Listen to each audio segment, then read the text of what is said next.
judgment. Really, he's the emperor, his majesty. I obey thy demand.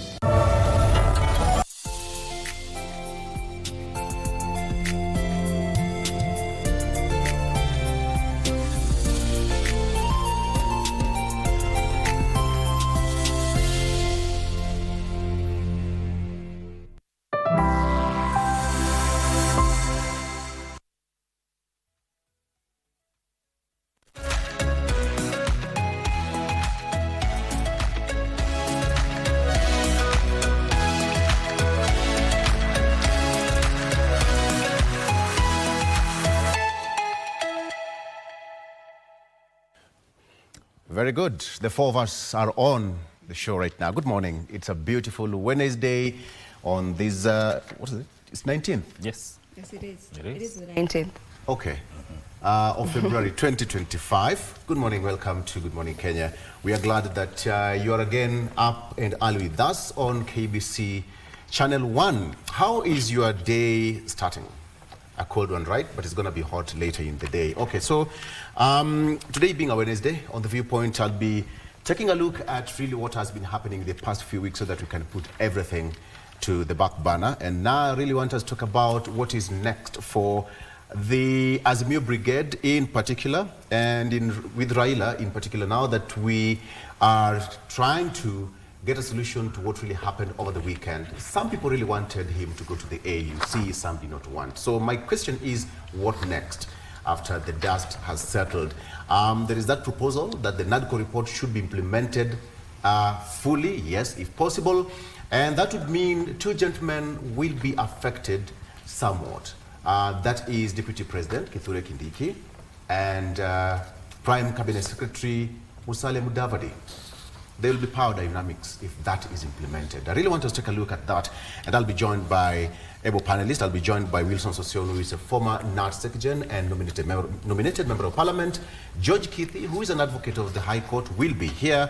Brian Oduor, political analyst, and finally Peter Orero, representing Kibra constituency. He was also in Addis Ababa, Ethiopia, for those number of days, and he'll tell us exactly what happened. I think he's going to be our reporter today in studio. Good morning, Vivian. Good morning, Victor, and a very good morning to each and every one of you who is tuned in on the show. Welcome to Good Morning Kenya. As always, it is a pleasure to have you start off your day with us. Victor, as you have your panelist conversation here this morning, I would love to hear about the Sudan rebels situation. You know, they had rally yesterday at the KICC, and I would just love to get to hear from your panelists what they think about that move of Kenya having to be the one to host such a rally that is against the Sudan government. Now, aside from that, today being a Wednesday, it is a women at the forefront. On this day, we normally bring to you women who are doing exemplary well in different fields. Today is no different. I will be joined in studio at around 8:30 a.m.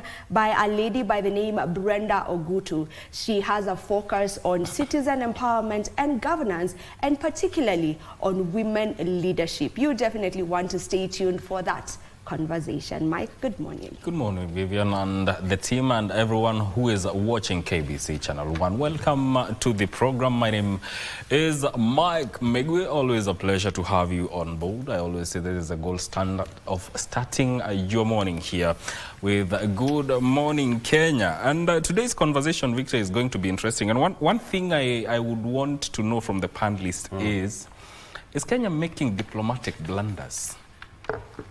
That is a question I would want them to answer, and just to get a feel of what they think about our diplomatic status right now. But before I hand you over to Ray, I want to leave you with a quote by Abdul Kalam. To be like the sun, you need to burn like sun.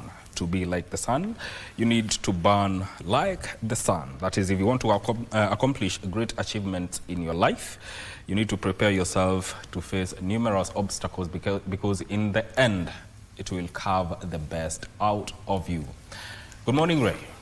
Good morning to you, team. We will have so much up. We have quite a lot when it comes to updates, and we're going to be keenly focusing on the courts this morning. Being the 19th of February 2025, we expect Juja Member of Parliament to be arraigned at the Milimani Law Courts today.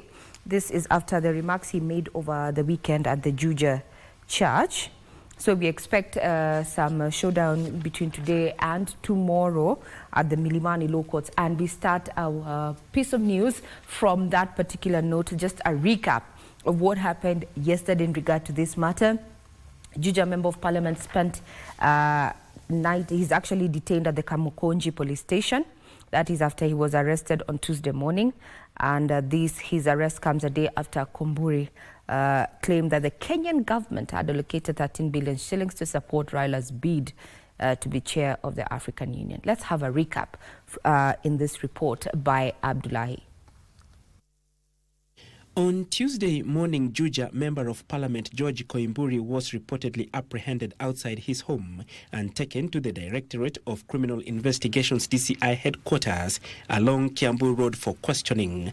He was taken into custody moments after leaving his residence in Juja. Koimburi's arrest came after he went viral for claiming that the government allegedly spent 13 billion shillings campaigning for former Prime Minister Raila Odinga in the African Union Commission AUC elections.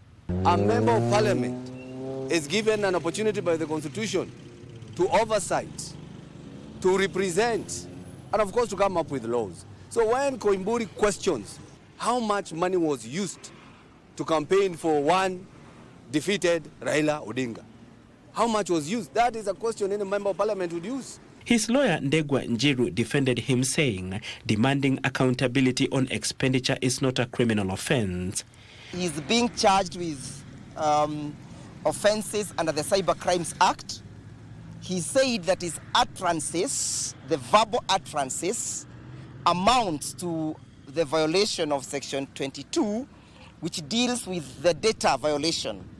So Mr. Koimburi perhaps is a computer or a phone gadget that is capable of making those violations. They have taken him to Kamukonji right now. They have refused to give him bail, but we are also engaging other facilities to ensure that we secure his freedom. Meanwhile, a section of Koimburi's colleagues in the National Assembly has condemned his allegations on the use of public funds to campaign for Raila Odinga and that African leaders were influenced to vote for the Kenyan candidate. For the member for Juja to have uttered the unfortunate and careless words that he uttered over the weekend,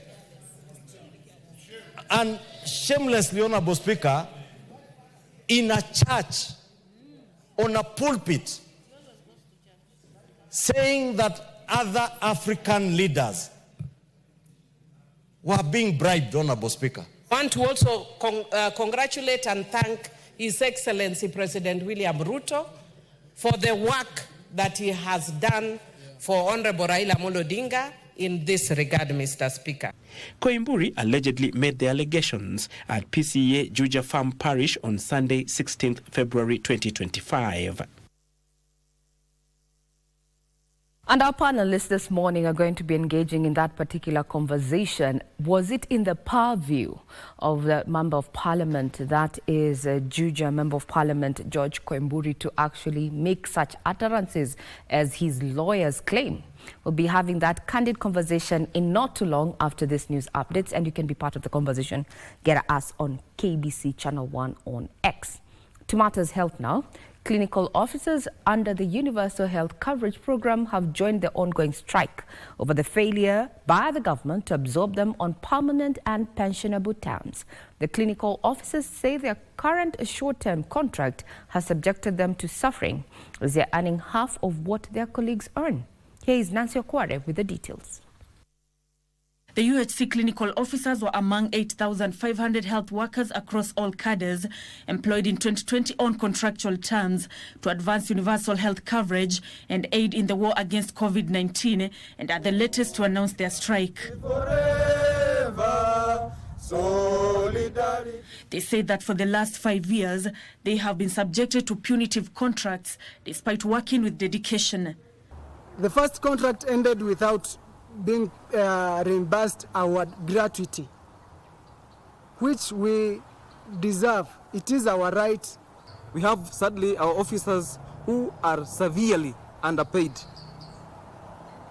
to an extent that we are having some of the members, some have decided to take up their lives. It is no longer tenable to be at a place where you don't have job security, to be at a place where you are paid half the salary of what your counterparts are paid,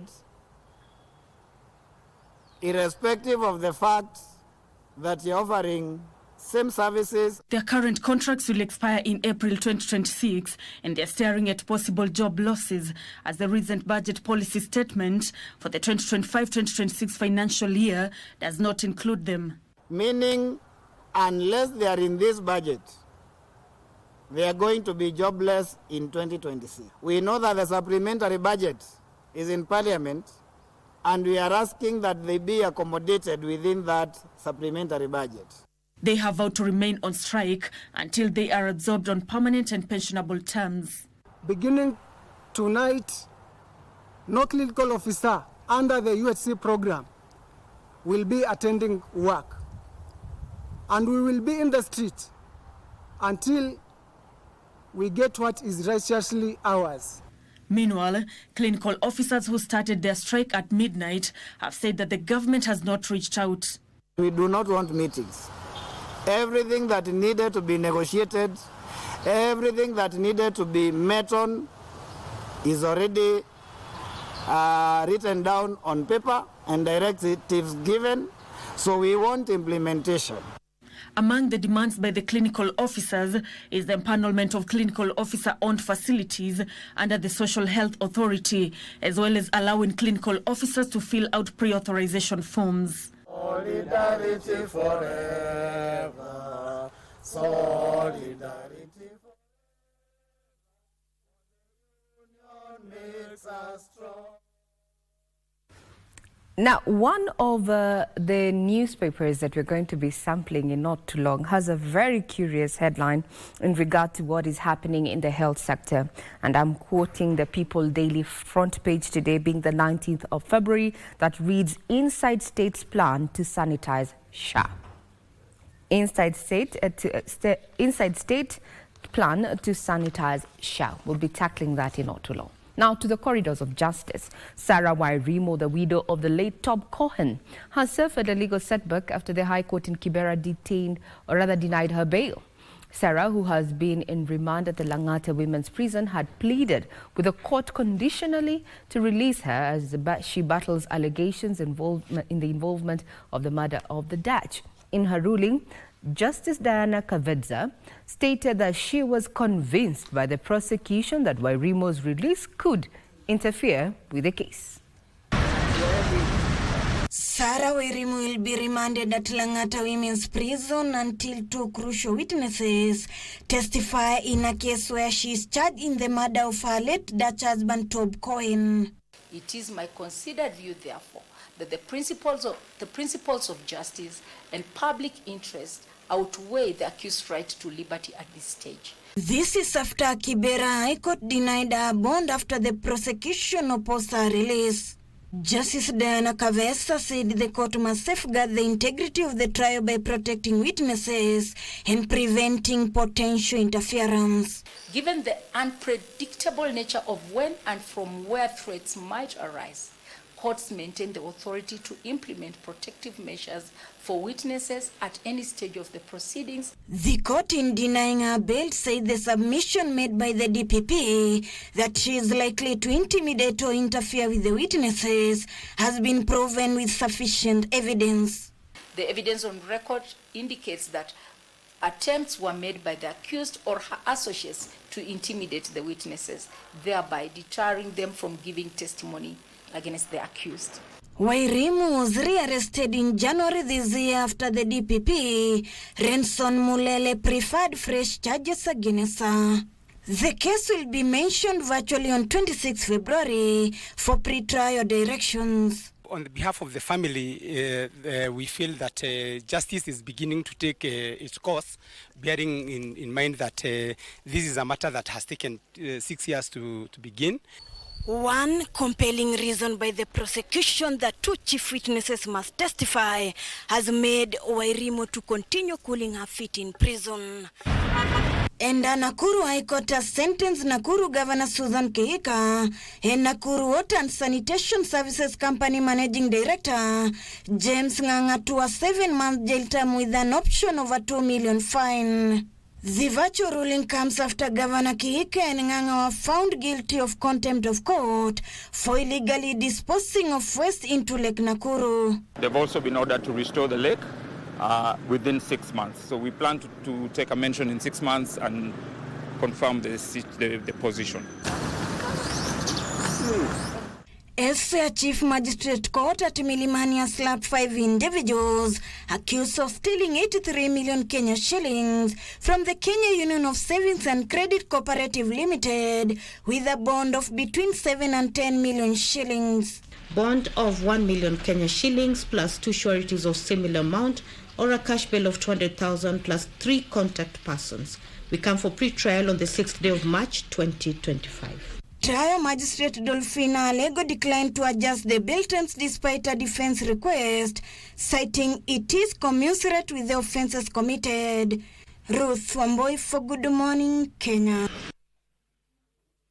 All eyes will remain on the corridors of justice as we await to hear which direction the courts take in regard to the Juja Member of Parliament, Koimburi. There, his arrest is expected to be arraigned in court, and Ruth Wamboi is going to be keeping tabs on that. Still on matters justice, Chief Justice Martha Koome has reaffirmed the commitment to fight against corruption in the judiciary.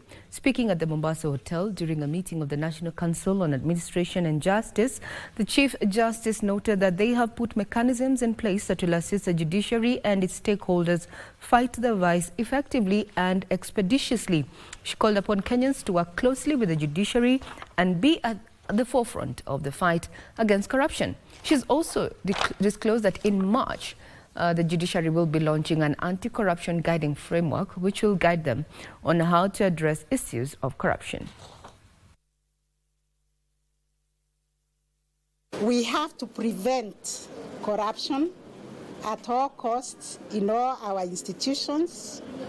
We have to support the investigating arm. We have also to protect the witnesses who owned very crucial evidence that will enable our institutions deal with issues of corruption firmly. We have to prosecute these corruption cases efficiently and expeditiously. We have painstakingly developed and draft anti-corruption strategic guiding framework to which we are finalizing here and which we are going to launch in the month of March. And this is the framework that is guiding each and every one of us on how to effectively address the issues of corruption in all its facets. We have good practices that have succeeded in the fight against corruption, and we are going to scale these best practices to see to it that we eradicate the vice. But in all this, we will need the cooperation of the members of public who should say no to corruption and who should report any incidences of corruption. The National Police Service is calling for stricter measures to protect Kenyans and their property against the impact of demonstrations. The police want Parliament to outlaw noise pollution during picketing. In a rejoinder, however, the Independent Policing Oversight Authority, IPOA, has cautioned members of Parliament against passing laws that will further limit fundamental rights. Senator William Cheptumo died on Saturday. A seasoned lawmaker, was a former chair of the Senate Justice and Legal Affairs Committee and equally served as Baringo North Member of Parliament for 3 terms. was still waters which ran deep, because he knew the length and depth of all the legislative agenda which was in this parliament. Mr. Senator Cheptumo was a person who is very humble, down to earth, very peaceful, very consultative. All that is members of parliament yesterday just trying to eulogize the late senator there. Maybe just we can recap that conversation around why a section of police officers actually want demos without noise. How possible is that? How possible is that? Let's just have a recap of that particular story. Well, you can be sure to just scroll through our website to get further details, and we'll be keeping tabs on the developments from the floor of the House. We have a team that is keenly focusing on all the developments they're in.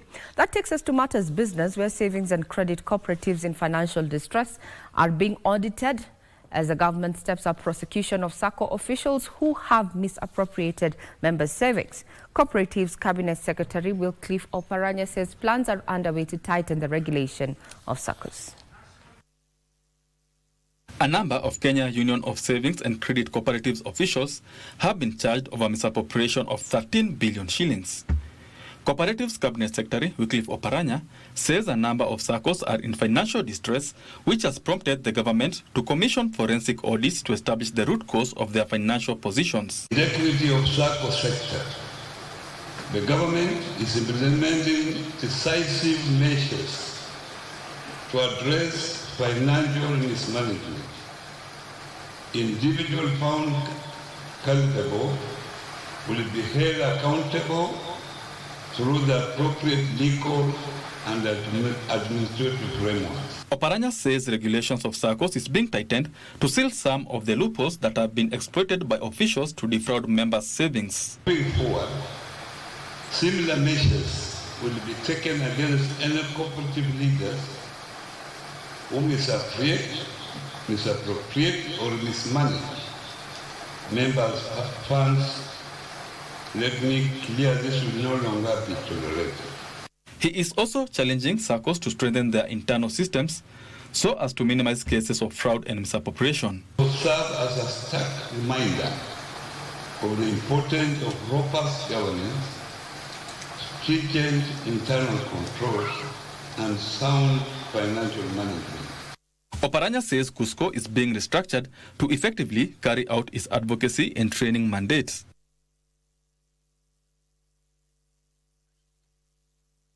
Now, agricultural yields are set to increase by at least 30% if women access the right resources. The Women's Voices Conference heard that bridging the gender gap in agriculture requires improved access to finance, markets, training, and digital tools for women. The three-day women-led conference brought together participants from over 20 countries, advocating for policy reforms and increased investment in women-led solutions. Strengthening women's voices in agri-food system is not just an option, it's a necessity. Governments, businesses, researchers, and communities must work together to remove barriers, invest in women-led solutions, and create inclusive spaces where women can lead. While highlighting that women play a critical role across the agricultural value chain, from planting and harvesting to agro-processing, they called for elimination of discriminatory land ownership laws to ensure a more inclusive and equitable agricultural sector. Are a key actor along the whole agriculture value chain. They act as farmers, processors, retailers, entrepreneurs, and consumers. Worldwide, women make up 43% of the agriculture workforces, and in Africa even 50%. Nevertheless, they make up less than 15% of landowners worldwide. Support to have access to training, for example, or to change laws, for example, also to end the discriminatory situation, especially for widows. but also to get access to finance, to machines. So basically, every equipment what is also necessary in agriculture so is needed to support them to better work and more effective work. They believe enhancing women's skills, fostering innovation, and strengthening farm management will drive food security, climate resilience, sustainable development, and economic growth. Now, Kenya requires to mobilize at least 260 billion shillings annually for infrastructure projects. National Treasury Cabinet Secretary John Mbadi says the cash will be raised from private sector using the public-private partnership model.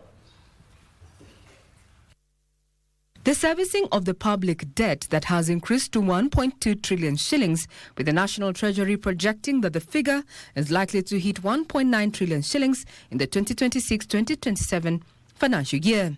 Financing of development projects have recent years been affected by the increasing amount allocated for servicing public debt. To address this, National Treasury Cabinet Secretary John Mbadi says the government is keen on stepping up the public-private partnership model. In the proposed 2025 budget policy statement, Mbadi says it is estimated that the country requires approximately $2 billion per year to bridge the infrastructure funding deficit. He says the public-private partnership model has been identified as one of the key avenues to partly fill the financing gap occasioned by ongoing fiscal consolidation and reducing of government borrowing. So far, 140.7 billion shillings has been mobilized through the public-private partnerships. Mbadi says there are 37 projects in the pipeline that are expected to be undertaken using the public-private partnership model. 4 projects are expected to use the public-private partnership model in the 2025-2026 financial year. They are the Sabaki Water Carrier Project, street lighting in Nairobi, Stony Athi Affordable Housing Project, and the Mombasa-Nairobi Expressway. Now, the budget drafting is in the public participation stage, so you might as well give your feedback in regard to that matter. Crossing over to sports, Bandari FC have acquired 4 players as the transfer season window closes with 13 matches remaining in the 2024-2025 FKF Premier League season. 2 of the 4 players are drawn from foreign clubs, while 2 others are signed from local clubs. Newly acquired players who have signed contracts with Bandari are John Mark Makwata from Coastal Union in Tanzania, Kibwana Dennis Nganga from Zanaco Football Club in Zambia, Clifford Ouma from City Stars, and Ali Halafu from Congo Boys Football Club in Division 1. Despite their shock 3-2 defeat to Talanta over the weekend, Bandari are currently 6th on the FKF Premier League table with 32 points collected from 21 matches. Tunaendelea na tuna imani vile timu ambavyo tumeiweka saizi tutaweza kufanya katika malengo yaliyobakia. Tutachangia sana na experience kwanza. Ndio tumewajoin kwa training, tumeona wengi wao pia ni wadogo. Kuna vitu kadhaa hawajazoea. With the adapt kwa team, I think tutapush wenye inawezekana. At least this season Bandari ibebe league. I believe with my experience I add something valuable kwa team. Na the end of the season we all try to achieve something great. Na feel mzuri sana.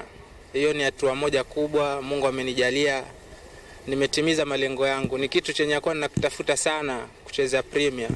Na nashukuru nimefaulu. Meanwhile, the second edition of the Tujiamini initiative has been launched with SportPesa pumping into the project 70 million shillings that will go into supporting the growth and development of talented individuals and teams' ambitions. With a restructured awards model, the 2025 festival commenced with a heartening community outreach initiative in Dandora. On the festival's final day, Kwale United were crowned the national champions. Eldoret FC finished second, while Central Region's Galacticos FC finished third. The 3 pocketed 100,000, 75,000 and 50,000 shillings respectively. Hiyo jani yenu haishi hapa. Kama SportPesa tuna recognize talents, tunawapatia platform, tunataka mpande juu. Umeona kuna watu wanaenda Dubai kufanya cycling. Kuna watu wametravel pia kufanya athletics na wameanzia tu hapa kwa tujiamini. Sisi tutaendelea kusupport na tutaendelea kuiongeza. Tunajua 2025 itakuwa kubwa. Tukiendelea mbele 2026, 27 zote zitakuwa kubwa. The official launch of the new structure and vision for Tujiamini 2025 revealed that community-owned and led projects would take precedence as the gold category award every month with 1 million shillings allocation. And with that, you are fully updated on what has been happening in sports business as well as a political scene. And now the big question on Good Morning Kenya this morning is questioning how much government spent in Kenya's, trial to get the AUC chairmanship a criminal offense. That's a big question on the political scene. And we have a panel here in studio led by our very own Victor is going to be taking us through that conversation. You too can also be part of that conversation. Get us on X at KBC Channel 1. What do you think? We're expecting to have Juja Member of Parliament, Judge Kwemburi, arraigned in court, and we're going to be keeping tabs on that. I'm Regina Manyara. I wish you a pleasant day ahead.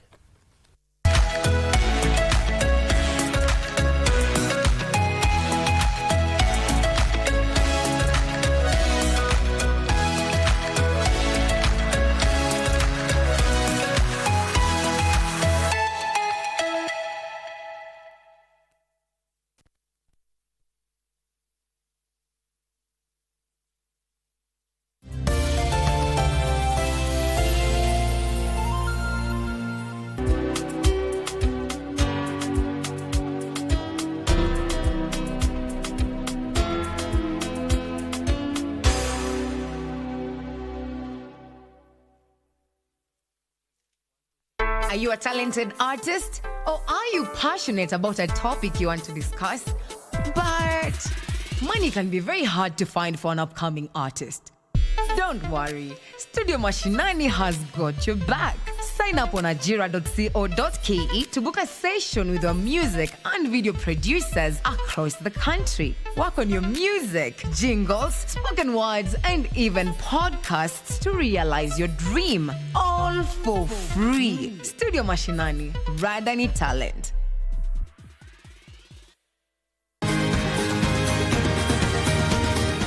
Wellness is important in our daily lives, so that instead of just surviving, we should be thriving. Ways to prevent a stroke or heart attack is for you to know what conditions you have by regular checkup. People don't know they have hypertension. People don't know they have diabetes. I was pre-diabetic. I was afraid of getting lifestyle diseases because I come from a family that has lifestyle diseases. How do you know if your cough is due to a serious condition? We'll have some answers. Stay well and strive to make every day a healthy day.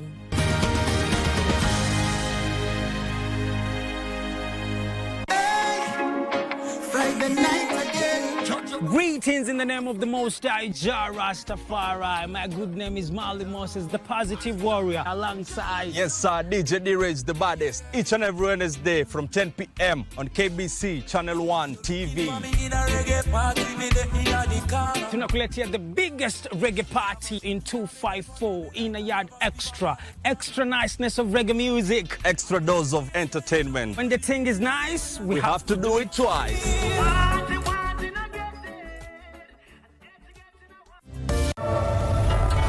I thought we could celebrate tonight, reflecting on our days together. What's with the attitude? You are young. Can't you be more polite? The old grandpa has been in line for long. Why do you come and squeeze him to the back? Apologize. Say you're sorry. Why wait a few days? This is a great excuse, isn't it? You free tonight? Huh? Didn't I say I owe you a meal before? Well, let's have it today. How about that? A phone call from my son, the highest treatment. Really, he's the emperor, his majesty. I obey thy demand. Wellness is important in our daily lives, so that instead of just surviving, we should be thriving. Ways to prevent a stroke or heart attack is for you to know what conditions you have by regular checkup. People don't know they have hypertension. People don't know they have diabetes. I was pre-diabetic. I was afraid of getting lifestyle diseases because I come from a family that has lifestyle diseases. How do you know if your cough is due to a serious condition? We'll have some answers. Stay well and strive to make every day a healthy day.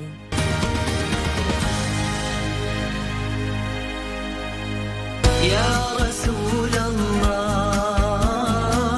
Ya Habib Allah. Saum imefaradhishiwa wote ambao ni waumini ili waweze kumcha Allah subhanahu wa ta'ala. Ya Allah kwetu sisi kufunga mwezi mzima. Hizi ndizo funga somu za mtume ambao walitangulia kabla ya mtume, na pia na funga ya mtume sallallahu alaihi wasallam, na funga yetu sisi umati Muhammadin. Basi Mungu atujalie tupate mazuri ya somu. Na sujudu mbele zako, naomba unisamehe. My name is Alisha Wanjiru from Greenview Schools, Kamulu, and my hobby is swimming and singing. It's never that hard. You just have to never give up and have someone to encourage you. One of the benefits of reading books or reading stories is that they can help you travel to any part of the world without leaving your seat.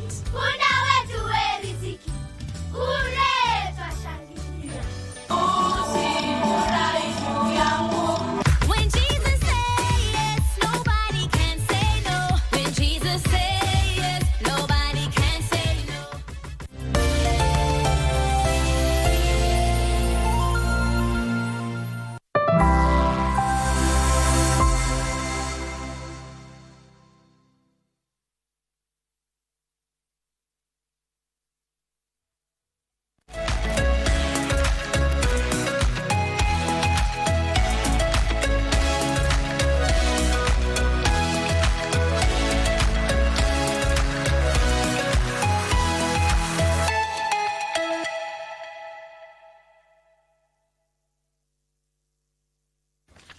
Okay, good morning, welcome back. It's now 5 minutes past 7 a.m. Good morning, welcome back to the program. My name is Victor Lowe. After that, good update by Regina Manyara. Now let's talk about what's happening in the country and across the continent. Being Wednesday, we are doing The Viewpoint. And The Viewpoint, we want to take a look at basically what happened throughout the week as we come close to the weekend.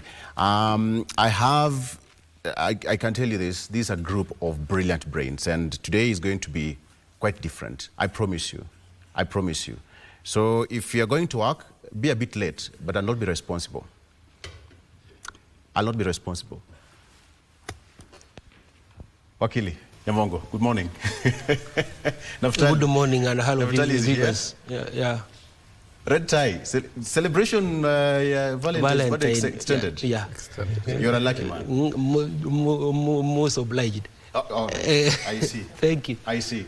Mwalimu Sosion, welcome to the program and Happy New Year. And Happy New Year to you. Good to see you.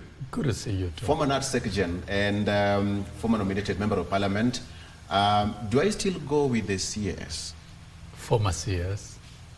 And currently? Aspiring PS. Candidate to governor.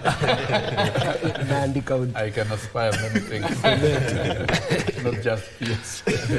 I see. You still on the, the process. I'm on the cards. We wish you all the best. Wish you all the best. And of course, I have Brian Oduro, who is a political analyst. Good morning, Brian. Good morning, Bwana Victor. How are you? I'm fine, thank you. Good to see you. But I'm also more than that. You're also more than? I'm also just more than a political analyst. Okay, go ahead. Yeah. The future. The incoming member of parliament for Dagoretti North. Ah, okay. Yeah, yes, sir. We are just 5 hours here, Mheshimiwa. Si utatu.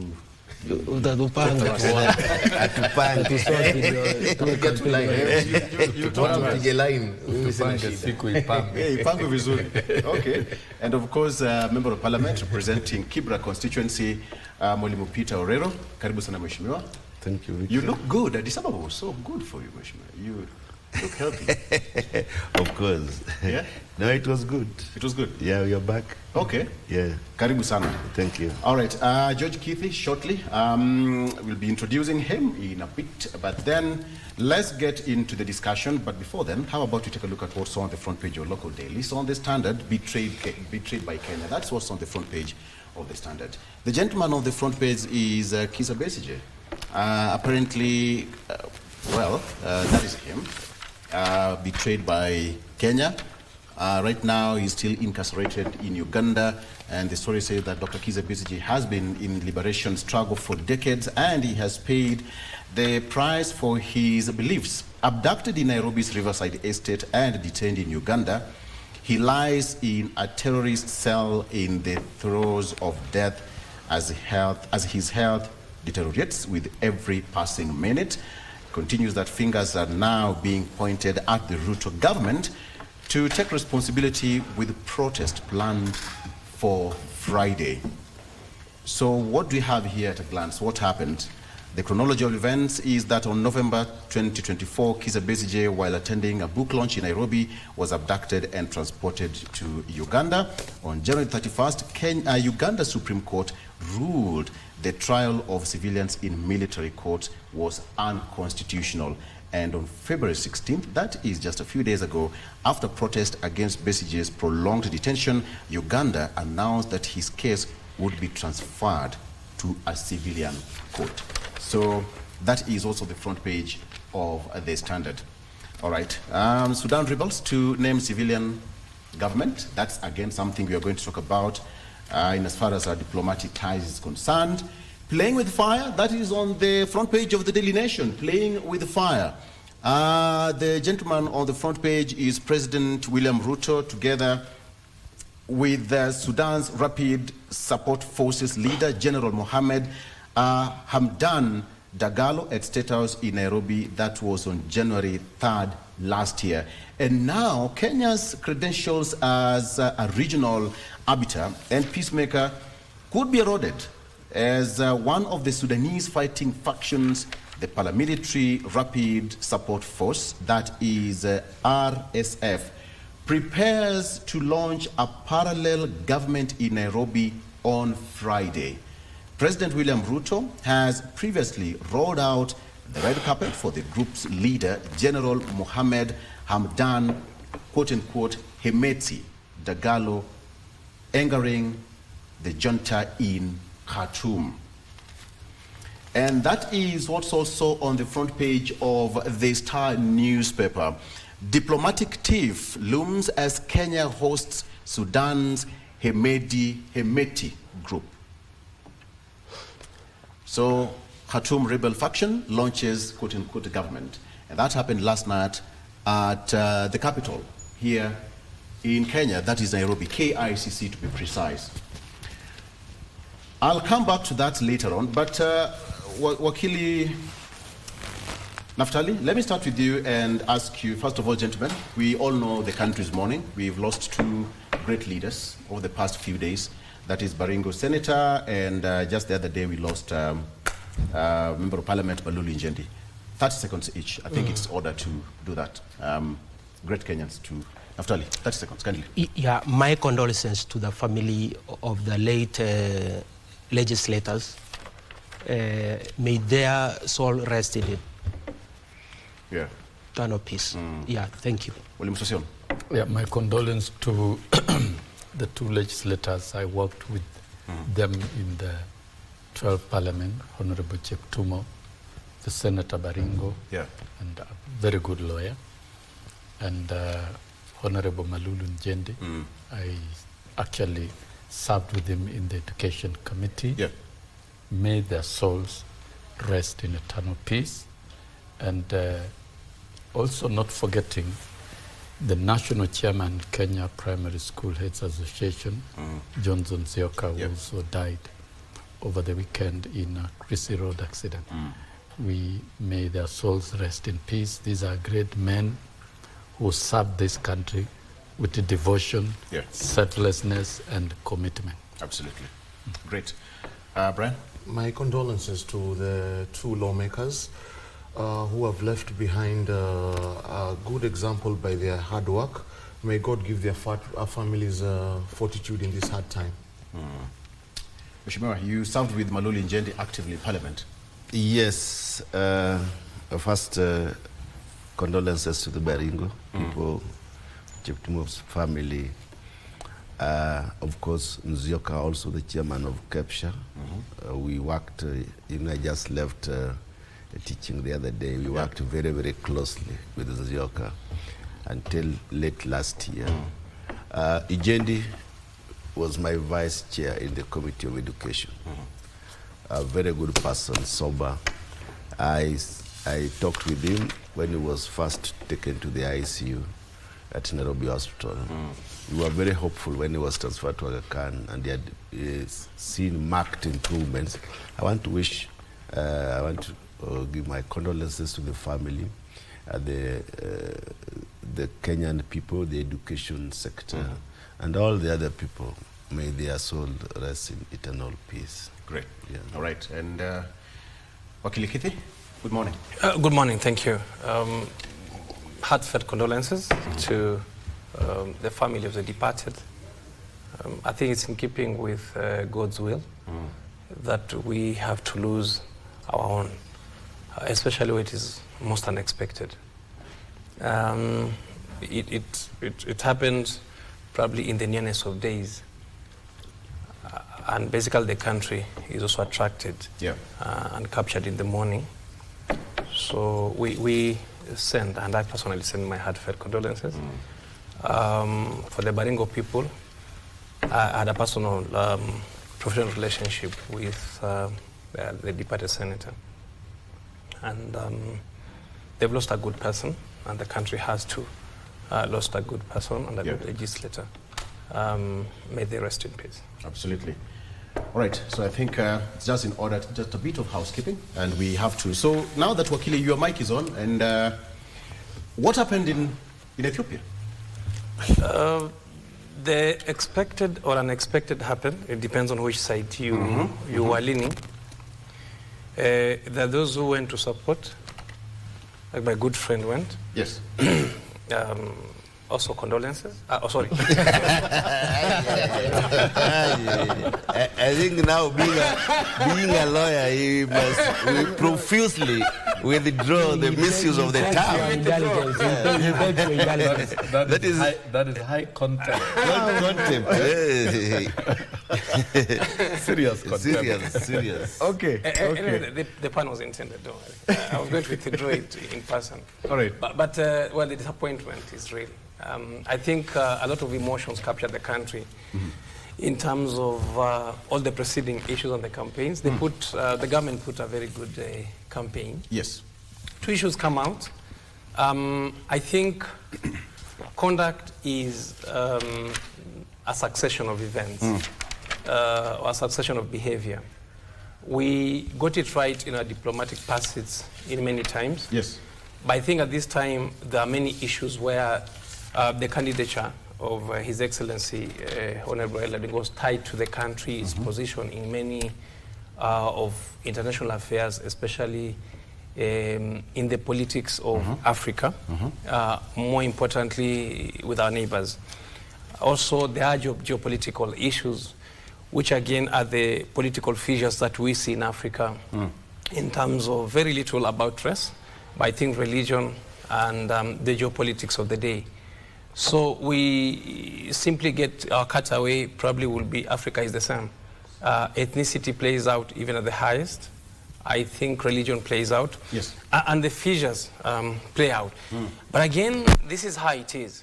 That democracy portends that people must be biased in some form of way for purposes of casting their bias in secret, but eventually providing a solution for what will be a decision on who takes what. If this happens at that level, and the bias therefore confronts you in the negative and appoints someone else, I think that's acceptable. In this country too, our reading should be that it is not that serious. If the one that we think we are proposing fails or wins, we are still the same people, the same country. Yeah. We confronted the same disappointments in that high office. We didn't go to Mandamano, we didn't do anything. We accepted it. That should be the same culture that we adopt here as a learning cutaway, that in democracy, it must happen that way. Okay. That those that win and that lose. Unfortunately, democracy, it is not an African social movement. Whoever wins takes it all. And we have no share of the AU position whatsoever because we lost it all. And I think that's democracy which we should, we should Sitting carry, next carry to you forward. is, quote unquote, our reporter. Mheshimiwa was on the ground and probably saw it firsthand. Mheshimiwa, what happened? First-hand information, perhaps give us a feel of the mood on the ground. A delegation, that was quite a big number. You were ready for that, the celebration back home. I don't know whether it's a delegation or it's the supporters. Okay, You know, supporters. the supporters of Baba and Kenya as a whole. I think many people trivialize this to be just Baba's endeavor. I think this was a country's agenda. And people as a country must always come together when we have monumental opportunities that we need to approach. Of course, I was there early. You know, I'm one of those people that takes care of Kibra, the Baba's bedrock and bedroom, that I had to go and witness for myself what happens in Addis. Many Kenyans were there. Some came by buses, you can imagine. From where? From Kenya. We had 2 buses full load of people. They went through Moyale, the 24 hours ride in the buses, just to show the kind of interest and support they always have for Baba. I must say the mood was good. Kenyans who were there, the Ethiopians, these people felt the presence of Kenyans, but not just that. As a nation, we lost an opportunity for a Pan-Africanist, somebody who would deliver the agenda of Africa. And those who believe in Pan-Africanism lost a big deal. Not everybody went into the arena where the elections were going to be held. We had quite a number of governors, about 8 from this country, quite a number of MPs. And non-MPs, people were just thinking about the MPs. Those who were not MPs were more than the MPs. And I think some of us who were preparing to go, we even had our tickets earlier. But I can say that Baba, I think, prepared both ways. He's a Democrat, one of the leading Democrats in this world, not just in Africa, because even after losing, most people were mourning and people were crying, but Baba was very stable. And because that evening, we even went for a dinner together with the president and Baba and many other MPs. He's the one who was consoling people. And he said that you take it because in election, there are only 2 ways. You either win or you lose. And I think both ways, as a nation, we never lost as a nation, but Africa lost as a continent. But as a nation, I think Baba always said, even before that he will either win or not. That's a diplomatic way of looking at it. Both diplomatic, not Kenya. but I think many things played out. Yes. I think the regional blocks, we have the East Africa, we have the IGAD, we have the SADC, we have the COMESA, we have the ECOWAS. So all this, I think, played out during these elections, and we have people talk. I would not want to talk about religion because there are people who are from the north and who are Islamic and I think voted for Baba. So we cannot bring it down to religion. We cannot bring it down to Anglophones, the French-speaking countries, because we also have those French-speaking countries who voted for Baba. So I think most importantly, as Kenya, there are many things maybe which people thought about, and we had no votes to give as Kenya. We only had a single vote for the HCH. Okay. And I think during the final statement, the only statement that was made by both Honorable Raila Amolo Odinga and is that they put their best foot forward. This country, the president put his best foot forward for the campaigns. Raila himself put his best foot forward. But election, you know, it is democracy. The minority. Hold that thought. Yes. I'll come back to the issue of the bodies that belong to SADC, COMESA, and etc., etc. How we are actually playing a key role in those bodies, and how and whether it affected our chances of having that position this time around. Brian, in 1 minute, I know you can't do it before we take a break. What happened in your own interpretation? First of all, that's not fair. But I'll take No, the 1 minute. it will be fair. Allow me to. We all love Baba in this table, most of us. All of It us. has to be said. All of us. I'm not sure about you. It has to be said. This is The whole Baba's process, kid, the Baba's son. process could be an unworkable boondoggle. Was an unworkable boondoggle. I mean, it's not that big of a deal. That AUC chair is not that big of a deal. But it has brought to the fore some problems that need to be highlighted in AU. I will say this and I'll bring this angle. The electoral process and the voting process of AU is flawed. I mean, think about it. A country like Djibouti with 1.1 and a paltry GDP of around 4 billion, deciding the fate of countries like Nigeria. You understand? They're going to make decisions to affect countries like Kenya. You understand? And they are allowed the same vote and the same number of votes like countries like Kenya, South Africa, Nigeria. That whole process is flawed. You must look at the population and it must be considered, whereby a country like Nigeria should at least have 3 votes or 5 votes. Country like South Africa 2, Kenya 2. Because what is happening right now has far-reaching implications in that a person who gets to decide your affairs is not really qualified to decide your affairs because they can't really step into your shoe. You have bulk of the majority people, bulk of the majority African citizens. You should get more say. So since you gave me a minute, as soon as the break comes out, we come out of the break, allow me to now break it down for you. So that would mean, allow me to break the rule of 1 minute. Then that would mean a country like Nigeria, as you suppose, would have 3 votes. That is your proposal. My proposal, right? Yes. So what happens to Kenya, where we have 54 million people? Look at it carefully. You know, I'm being pragmatic and realistic. There are countries like Seychelles, Comoros Island, that Djibouti itself. Those countries combined have a paltry GDP of 10 B USD. Kenya's GDP is 116 B. How on earth, on God's green earth, do they get to decide our fate? Then that would mean certain rules will have to be changed. They have to be changed and revolutionized. So that's the angle I'm bringing, because everybody is sleeping to it. I'm shocked Bwana Kithi, who's a brilliant mind, did not see that. You understand? So this thing is flawed. In fact, if you ask me, that election should be redone with new rules, because Baba should have been there by now. What can Djibouti tell us? What can Djibouti offer us? So you take us to a break? No, continue. I continue, yes. Okay, yes. AU experience is an eye-opener for Kenya in international matters. And from the onset, I give it to Raila Odinga and William Ruto. They've done their best to take us to territories that nobody was thinking about.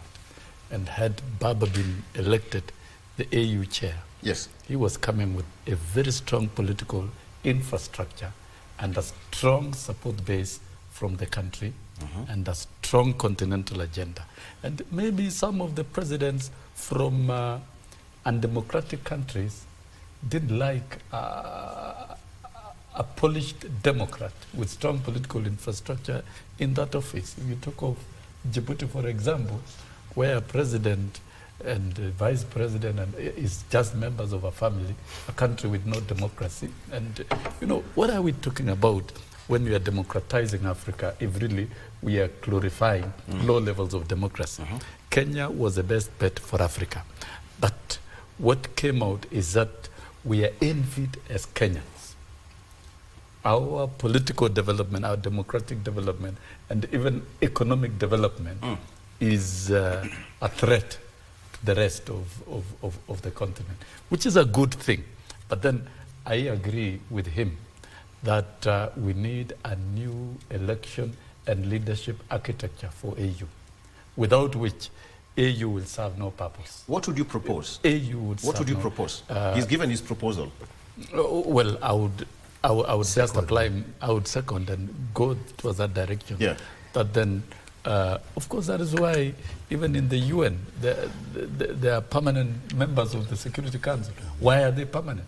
Because of their economic contribution. their economic contribution to the UN and all that.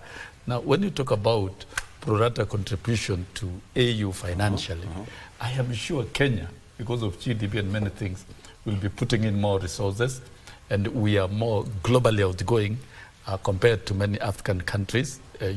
You see, we are in Haiti. Yeah. No other African government has gone to Haiti. We have gone to Haiti with our resources, with our men, with our lives. That's a global commitment. We have been in many peace missions as a country, both within Kenya and Africa. That is something to be proud about. We've taken a very firm position on Israel, while other countries are dilly-dallying. Some were saying, no, Kenya should not have taken that position. Okay. We've been in that position all along. And President William Ruto will not be the first president to vacate a position that was taken by Jomo Kenyatta, Moi, Kibaki, and all Thank the you. rest. So I think as a country, but then it's a lesson for us to come back home. We have a tradition of offing his mic. Let's take a break. Unite the country and make Kenya great. Let's take a break, and then I'll circle back with you, Naftali. We also get to feel how and whatever happened in Addis Ababa. Today I want us to look at the solution, basically, on the way forward. Let's take a break. We'll be right back.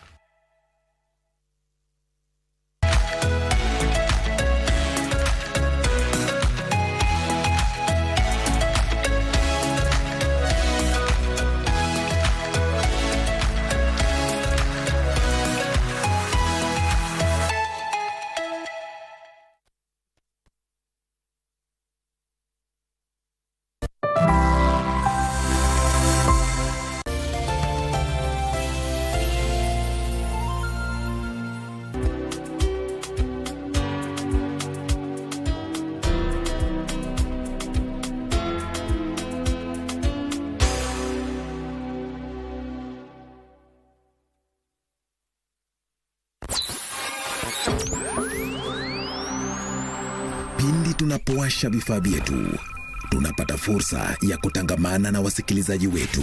Karibu sana thĩinĩ wa tabarĩra ya Rwiga. Tunapeperusha utangazaji uliobobea katika habari, nĩ ũndũ wa macio na mangĩ maingĩ, burudani, nĩ harĩa tũkoragwo tũkĩigua nyĩmbo mwaki nyĩmbo hoda na hamasisho la kiroho. Usiachwe nyuma. Jiunge nasi kwa safari ya kufana katika 99.5 FM. Shoro FM.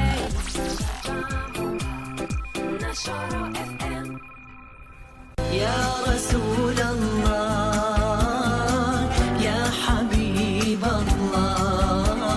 Saum imefaradhishiwa wote ambao ni waumini ili waweze kumcha Allah subhanahu wa ta'ala. Ya Allah kwetu sisi kufunga mwezi mzima. Hizi ndizo funga somu za mtume ambao walitangulia kabla ya mtume, na pia na funga ya mtume sallallahu alaihi wasallam, na funga yetu sisi umati Muhammadin. Basi Mungu atujalie tupate mazuri ya somu. Na sujudu mbele zako, naomba unisamehe. I thought we could celebrate tonight, reflecting on our days together. What's with the attitude? You are young. Can't you be more polite? The old grandpa has been in line for long. Why do you come and squeeze him to the back? Apologize. Say you're sorry. Why wait a few days? This is a great excuse, isn't it? You free tonight? Huh? Didn't I say I owe you a meal before? Let's have it today. How about that? A phone call from my son, the highest treatment. Really, he's the emperor, his majesty. I obey thy demand.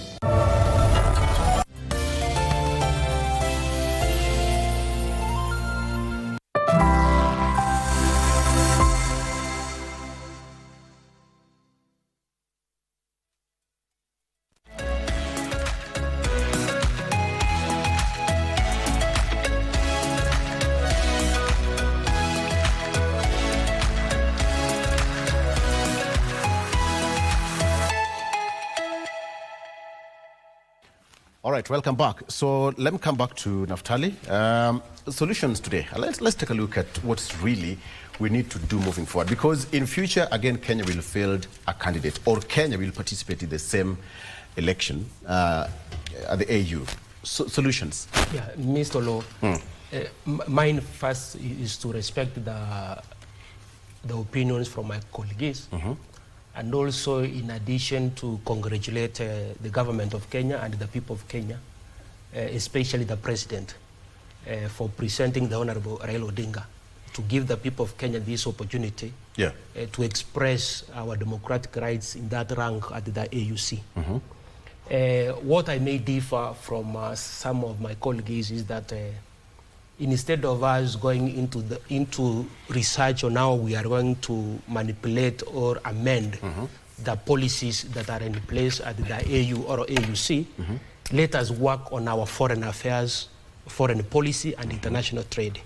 Because as it stands, the government of Kenya has 5 pillars as far as our foreign policy is concerned. That is peace diplomacy, then we have economic diplomacy, we have diaspora diplomacy, we have environment diplomacy, and then lastly we have cultural diplomacy. Now, in terms of cultural, because this played a very important role in the election of AUC, the Constitution of Kenya in Article 11 contemplates culture. This constitution recognizes culture as the foundation of the nation and as the cumulative civilization of the Kenyan people and the nation. Now, this civilization is what we need to adopt in our culture, because as a Kenyan, I come from Kisii, and there is a way we feed meals. There is a way we clothe.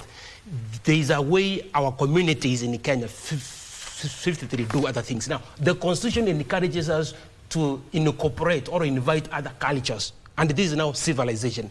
Civilization is what you saw. We had the issues of Francophone speaking countries. You got the AUC now, who is now the chairperson, the winner, had, apart from Arabic and other languages, he speaks French. And the French was a key determinant on these elections that were concluded. So if unless we sit down as a republic through that public policy making and public implementation, right from the Minister of Foreign Affairs, we come with the new and the novel and the fresh policies guarding or safeguarding our diplomacy. Diplomacy is that wisdom in the management of public affairs, negotiation. So what we are lacking is diplomatic tools. Diplomatic tools like now advocates, negotiation, dialogue. We do not have that trait of sincere and steadfast fixed. You mean? Purpose. Remember when... I would like to interject. First and foremost, my Kisii brother. No. He said he's from Kisii. Of course, I'm Kenyan and I... Yes, my Kenyan brother. I'm not about to talk about your community. I'm just trying to come from a good place. But my comes from a community Wakili, anyway. Now, let me say, Wakili, changing the architecture of AU election is not manipulation. And you mentioning AU and diplomacy of Kenya to the AU, and the same breath mentioning colonialists like French is an oxymoron. I am bound. You make me feel as if you are a spy. You've been sent to not work for us, because we have to be pragmatic and we have to be realistic. The issue here is that on the ground there are countries that are not only countries like Djibouti that are produce the current AUC only have a population of 1.1 million, and their GDP is a paltry 4.3 B as of last year. Now, that is a country that is, the population of CI is even more. How do they get to decide the fate of even Nairobi city with 5 million people? What we are saying is that nations that have a bulk of the African citizen should get more votes, should have an extra vote. Why you will call it manipulation, I do not know.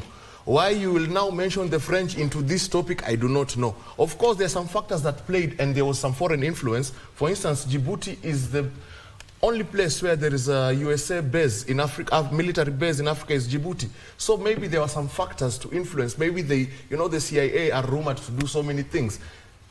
I am not going to point fingers at anybody because I don't want to be abducted. But it's not about on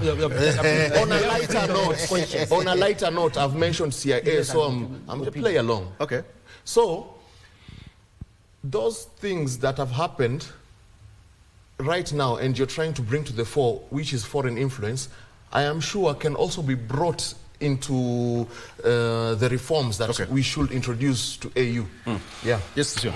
Now, I think the whole purpose of the AU, which succeeded the very original OAU, Organization of African Unity, which was formed primarily to unite the continent and to liberate some of the parts of the continent that was still under colonialism. If you look at it now, this has been escalated to Africa Vision 2063. Yeah. And there are many components of what to do with Africa Vision 23, promoting intra-African trade, strengthening the infrastructure within the continent, which Raila Odinga was in that space. And we've all agreed we must open Africa. It's more urgent that we open Africa and ensure that there's infrastructure and even economic federation, political federation. We've seen at EAC, we are moving to the level of political federation and one currency, and you can see globally the BRIC nations are coalescing to also try and upstage the dollar and have their own currency. We cannot sit pretty in the continent and wait for events to happen, and we become slaves of our cultural, religious, and linguistic beliefs. We must get out of that. Those are factors that played within that space. But must we remain in that particular space? We should not. Even as so far as Kenya working within the foreign affairs pillars, there are things that must be changed within Africa. Otherwise, AU will serve no purpose if it does not offer the transformative deliverables that have been outlined. And therefore, for me, I agree there is need to look at the Thank you for agreeing. While at the same time protecting also the rights of small nations. Yes. The small nations have a right also to participate in leadership and be elected. But I think at the continental level, more than voting, there should be negotiations. Okay. There should be more of negotiations and diplomacy. But for Kenya, allow me, Victor, the president and Raila Odinga did what very few people were saying. And right now, post-Addis, we agree that kumbe we are a very democratic country. We are a strong country. We are an envied country. And therefore, our two greatest statesmen back home should be given more space and support to unite the country and strengthen our transformative program of the country back home. Yes. I think now that we have known we are strong, we are envied, we are feared, while we still aspire to influence the continent and participate in positive global activities, and we should have no apologies for taking certain positions at the diplomatic level. Say, for example, Haiti. That one we should be proud as a country. Taking a position on Israel and others. We've taken a position as a country, we stand by that. But then allow President William Ruto and Raila Odinga and give them maximum support to say then you are the foremost statesman of this country. Now unite the country and let us have now the transformative agenda on the table to improve our country. We would like a country to leap forward in terms of GDP, in terms of quality of living, and in terms of the pillars that the president has outlined, from agriculture, MSME, housing, UHC, and all that. Let's deliver as a country. And once we grow as an economy, there will be no shortcut. The other countries will eventually come for us. Kenya can be an African superpower. I agree with you there. But then it already is. But he has mentioned something about back home. I want to come to Mheshimiwa Orero and Kithi. Just, I'll come back to you, Mheshimiwa. But then the question is, how important was this loss to Kenya? How important was it? I like how you put your question, how a loss can be important. But maybe how does it impact on maybe the Kenya, like my friend is saying, we need to, the transformative agenda. I think as a Kenya, one, we need to know our friends. Two, as a country, in terms of political alignment, in terms of economic alignment, and also in terms of ensuring a democracy prevails. As a country, I think we have realized, as just my friend has said, that AU has a vision of 2063. That vision contains a lot of things. Free movement of people, free movement of goods, services. We have movement towards achieving one currency in Africa. And all these are, have political undertones. And this can only be achieved with a clear-minded Democrat, with a vision for Africa. Somebody with the vision of infrastructure, political infrastructure and economic infrastructure for Africa. So Kenya we must go to the drawing boards and see also what we need to do as a country. Because most countries, I think they are envious of the successes of Kenya in terms of both economic growth and political growth. When you look at most of these countries, as I was there, and you hear how they are managed and how they are run as a country, I think Kenya is the most democratic country, not only in Africa, but I think in the world. The kind of democracies that we exercise in this country is comparable to none. Even where we were, it is, you cannot exercise your democratic. You cannot even criticize a president. While here, even where we are sitting, any of us here can criticize the president, and there is no action because we are exercising our democratic right. So I think as Kenya, the level we have reached, many countries have. We are far ahead of our time in terms of the country's political alignment and democratic space. So I think as Kenyans, we need to reflect that the kind of the democratic space that we enjoy in this country. And that is why the Right Honorable considered defeat. No, in all the circumstances, some of those countries are not even contributing to the AUC. They have no capacity to contribute, yet they have votes to decide the fate of Africa, and economically they are not contributing. So what should happen? What should happen to those countries then? And because they're still members. By the way, Kenya is one of the highest contributors to AUC in terms of financial contribution. As much as we are trying to bring those small countries, as it were, because they are small in terms of their GDP and in terms of their population, and also in terms of whether they acquired their sovereignty as countries. As much as we want to bring them together, they can never have equal voting rights. If I were there, those are some of the things we need to bring up. How would we have equal rights with people, one, who they are not even contributing? They are not even up to date in terms of sustainability of this AUC. So this gives us a moment. In terms of democracy as well. Yeah, it gives us a moment to rethink how we can rebuild AUC with all these countries together. How we need to have the number of, just people say some countries needed to be given 2 votes. Veto rights. You know, in the UN we have countries with the vetoes rights. We need to look at Africa in the same way. And if really want to have this vision of Africa 2063, we must again, these heads of state must again come to realize the importance of having countries who have the heart and the interests of Africa as a priority. Okay, all right. Wakile, you've had the gentlemen talk of, their version. But still, my question is, how important was it then? Because when you look at a situation where Kenya presented itself for that position, and we came back home with our head held high, all right? Abina Mohammed was there in the past. And some people would argue that the same way that Kenya lost in that election is almost more or less the same that we've also lost over the weekend. It's a script, eh? The script is almost the same then. So how important is it so that we can pick a lesson as a country and try to avoid the repeat of the same probably in future? Well, you see, Africa is the same. Yes. It's not going to be different. We're going to have the same socio-political problems that we deal with here.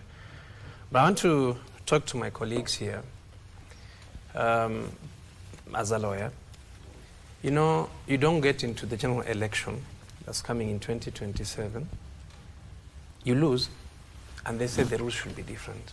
Once you get into a competition, the rules are 11 and 11. Whoever scores first is the winner. You play by those rules. Let's not be sour losers. Let's agree that we did our best in that election and that we've done well. And lessons continue to abound over time. Even the experiences of the past before inform the experience before. And I don't think that this is a loss. I think it's an eye-opener to many things that we have done right, as we have discussed, and many things we have done wrong also that can be changed. The other issue is the folly of democracy. Democracy is not a perfect system. Unfortunately, it has been widely marketed and adopted as an administrative tool for purposes of governing humanity. Because of that, then, we need to accept that at every instance, democracy may not be influenced by ideal, meaning the outcome of an election may not be influenced by the ideal of the time. If, for instance, we had a research center, say, called Cambridge, and we are the ones who provided for free all the drugs for COVID, doesn't mean we're going to elect it to anything. We are simply serving our brothers and sisters out there. And remember, the person who is serving at the AUC is not Djibouti. He's a person. So, although for purpose of voting, we are oriented... I beg to differ, please. Wait, please. Although we are oriented to the country as the sponsor for the vote, the person who does the actual vote is mirrored as the personality. And therefore, the person attracts certain interest across the board in Africa. So what then would inform what is attractive to Raila Odinga for purposes of the position is known to ourselves because he lives with us and we've experienced him. That is not the same experience for far-flung countries, probably for the Anglos and the Francos and so on and so forth. And therefore, the dynamics of election in a democracy has its follies that continue to create fissures that are not ideal.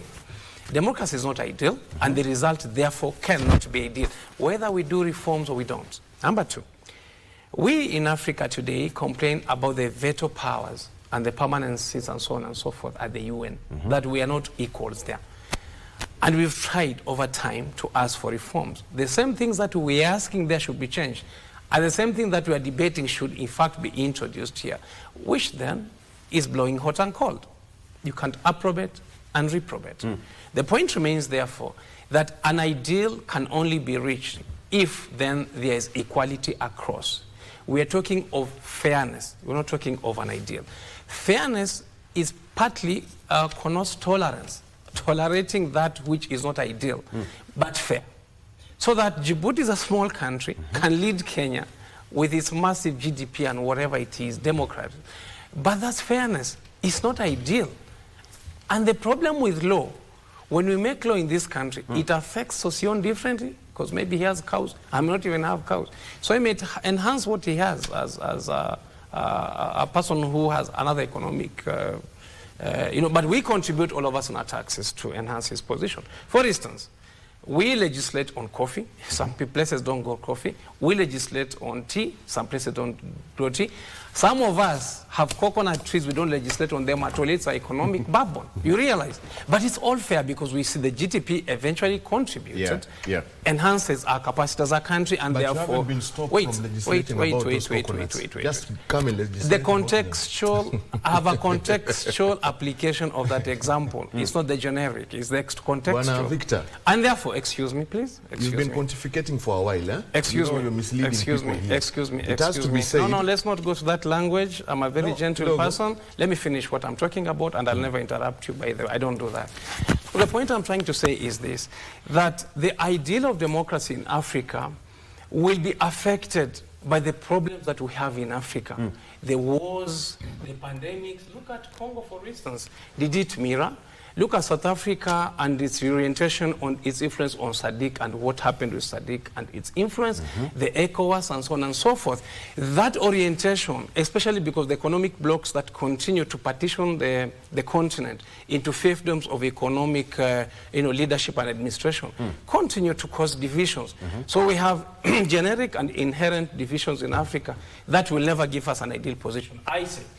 I had a candidate. Let me put it this way. Which came through that letter? Yes. Okay. So we have a candidate who was the ideal for us, and we saw it for Africa. In fact, we donated our own because he would have been very important for the country. But we said that's a sacrifice that we can give. So without that to letter, Africa. Kenya would have picked the... Probably the result will have been different. We cannot talk of probabilities, by the way, because we don't know if it was influential or not. The point remains that Africa, to reach its ideal, must serve the purpose of democracy, which portend that there's literacy, there's equality, there's everything. We don't have that yet. Bwana Victor. We are variegated. That's the problem. So then, the question I want to ask all of you, you've talked about how democratic we are. So, are we a threat to other jurisdictions? Bwana Victor, before we answer that question, we cannot allow people to be misguided. But Winston Churchill, the great Winston Churchill from England, once said, democracy is the worst form of government apart from any other form we've tried. So before you launch a scathing attack against democracy, you should be pragmatic enough. And that's what his argument is lacking, pragmatism. Pragmatic enough to give us another option. I'm saying Bwana Kithi Wakili High Council, who lacks pragmatism, is because that laws change just as a people change. Thereby, if we see laws do not serve us, we are allowed to go and address them and change them. And what is his name? Mahmoud from Djibouti. Yes, he's an individual, but he's a citizen of a country first before he becomes a citizen of the continent. So, before I take it back home, we must be pragmatic. Yes, democracy is not perfect, but it's the only thing we have, and we should make it work. And to make it work, it means it should be fluid. It should be able to change from time to time. We cannot be having the same laws we had over 250 years ago. Back home, you asked a question earlier. I did not get an opportunity to voice my opinion. Back home, you asked us, I thought I wrote it down, what is the effect of AU election, Addis Ababa to Kenya? Bwana Victor, I am about the importance of the laws? Yeah, importance of the laws. Okay. That's what I want to highlight. Bwana Victor, I'd like to start by saying this. The most profound truths cannot be illustrated by words alone. Our sisters and brothers in central Kenya illustrated a profound truth which has a silver lining in it. I call the situation in Kenya right now politically, and I'm saying it's a silver lining because I'm looking at democracies that are developed like the one in USA, whereby we have two parties and ways of thinking that are elaborate, whereby people are aligned not by personalities, but by principles. What they have brought to the fore is, in essence, community in Nyanza and community in Central have never seen eye to eye politically. But is that a bad thing? No, that's a good thing because it's the penultimate to what a profound democracy and a developed democracy like the one in USA. Think about it. The USA, there is the North, the Yankees, and then there's the rednecks in the South. They have never been on the same page politically. In fact, it even culminated to civil war. But what did that lead to? To date, now we know that they are Democrats and they are Republicans. So the way the country is going and the way everything is going, you can also look into our history. Okay, let's not talk about Kenyatta and Moi because the elections were different. But let's talk about presidents that have come after them. Any president that has come into power has come by way of alliances. Think about it. During 2002, it was an alliance between two communities and their affiliates. 2007, it was an alliance between two community and their affiliates. 13, the same. What I'm saying is that now it's going to be a permanent structure. That's why I'm saying the penultimate. It's going to be a permanent structure whereby, let me give an example, the Nyanza, the Western, the Kisii, and their affiliates. And then we have the central people of Kenya and their affiliates, with some swing states here and there, like Northeastern, like Kuria. So, to sum it up, the effects as a nation to anybody who's opening it and seeing it clearly on the third eye is that we are on the right track, and Kenya is a big brother in this continent. In fact, I also believe the reason that we lost the seat is because Raila himself as a personality is intimidating to most African leaders. Think about it. This is supposed to be, that position is basically a note taker. But this is now Baba, that you want to take notes for you. You understand?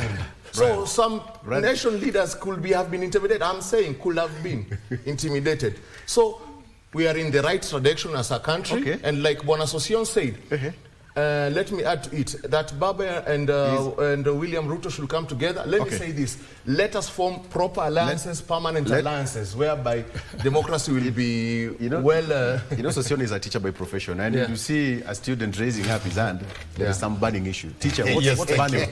I want to take a break. And you know, a student cannot talk unless given permission to speak. And I can also let you talk until I give you permission. From Addis Ababa. Let's take a break, kindly. Let's take a break. Kindly. We'll be right back.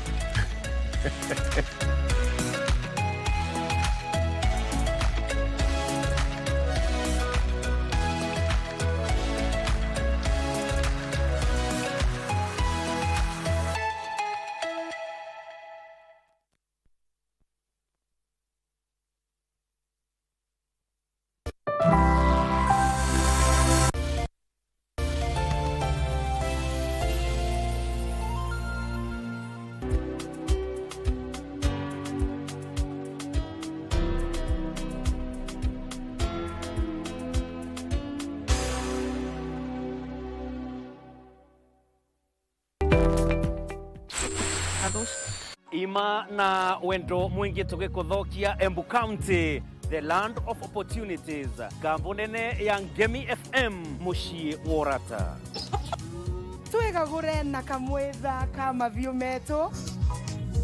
Muroro kiande tukunye maire na murori tuthie thokore besa mevukore cha manje makiyara uranje muri cietu cia thitima na ronje ruwathagana nyamu cia kithaka igitugemeria bururi wetu wa mbere Embu County. Ngemi FM tikomuno tukianirira na mugambo munene.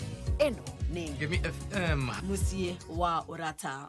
Eno ni nyumba nene musie wa urata. Ngemi FM 103.5.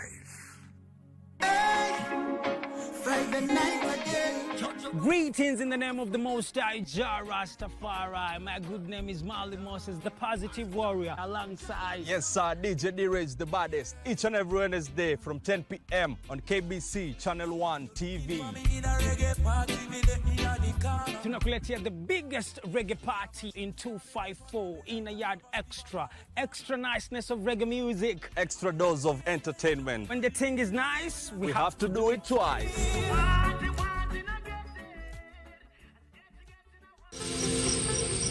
Juma hili kwenye mkulima tutamfuga mbuzi wa maziwa. Maziwa ya mbuzi iko na nutrients mingi compared to maziwa ya ng'ombe. Ukiangalia mbuzi wakati zinazaliwa ziko na nguvu ya kutembea wakati zimezaliwa. So calcium content yake ni mzuri hata kwa watoto wenye wanazaliwa na pia wale watu wajawazito na wamama wazee. Kisha nguruwe. Usikose kujumuika nasi siku ya Jumamosi saa 10:30 upate uhondo kamili.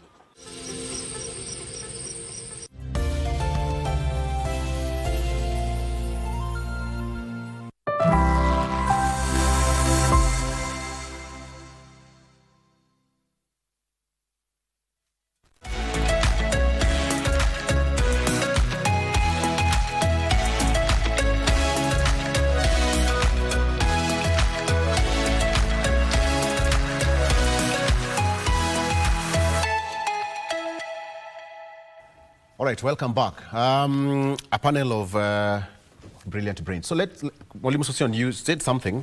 You want to say something before we take a break? Yes. From Addis, it has come out that Kenya is a democratic superpower in Africa and is a fast-growing, influential country that could have intimidated probably other nations. Otherwise, we presented the best candidate who has the right political infrastructure called Raila Odinga. And of course, at this, Kenya demonstrated that they had two very strong leaders in that forum. That is Raila Odinga and William Ruto. And the journey of reforms in Africa from independence to the period of dictatorship and coups, and now we are in a renaissance of democratizing Africa and repackaging the economic architecture underpinned within Vision 2063. It cannot be done without full participation of strong economies. Kenya is a strong economy, and Kenya cannot quit influencing continental policies and global policies. We should even strengthen it further. But coming back home, because we must come home. The issues of alliances, valleys, mountains, and lakes, that one should be leveled. There should be no exclusion of any Kenyan whatsoever in the development of this country. And we should not incubate such ideas. Those ideas are the ones that have worked against us at the continental level. We must develop a country of equity. And therefore, for me, and as I said earlier on, President William Ruto now has the best opportunity to continue advancing the rare route that many people did not see when he was supporting Raila Odinga for AU. People read other things. And when you open the broad-based government, people read other things. And I think the president should walk that route of the broad-based political arrangement within the country and bring all communities on board. And I am sure, side by side with Raila Odinga as the best statesman that we have not only in Kenya but in the continent, they can put that invaluable ability and capacity to transform the country. So from Addis, it is a win for the country because we've known who we are. We've looked at ourselves in the mirror and we've accepted. Are we a continental bully? No, we are not a bully. Kenya has never been a bully. It has been at the forefront of promoting peace. It has been at the forefront of promoting peace and acting as a home for warring groups within the region. And we should not drop that ball. So as for me, it is an opportunity now for Raila Odinga and William Ruto, the president, to work together and to collaborate so that we can re-energize the country.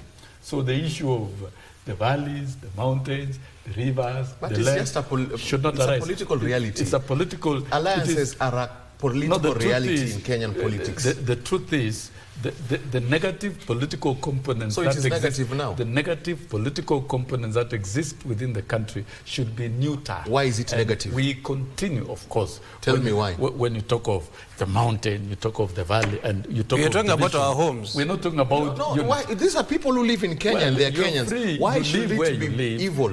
I think to your eyes. You understand my context.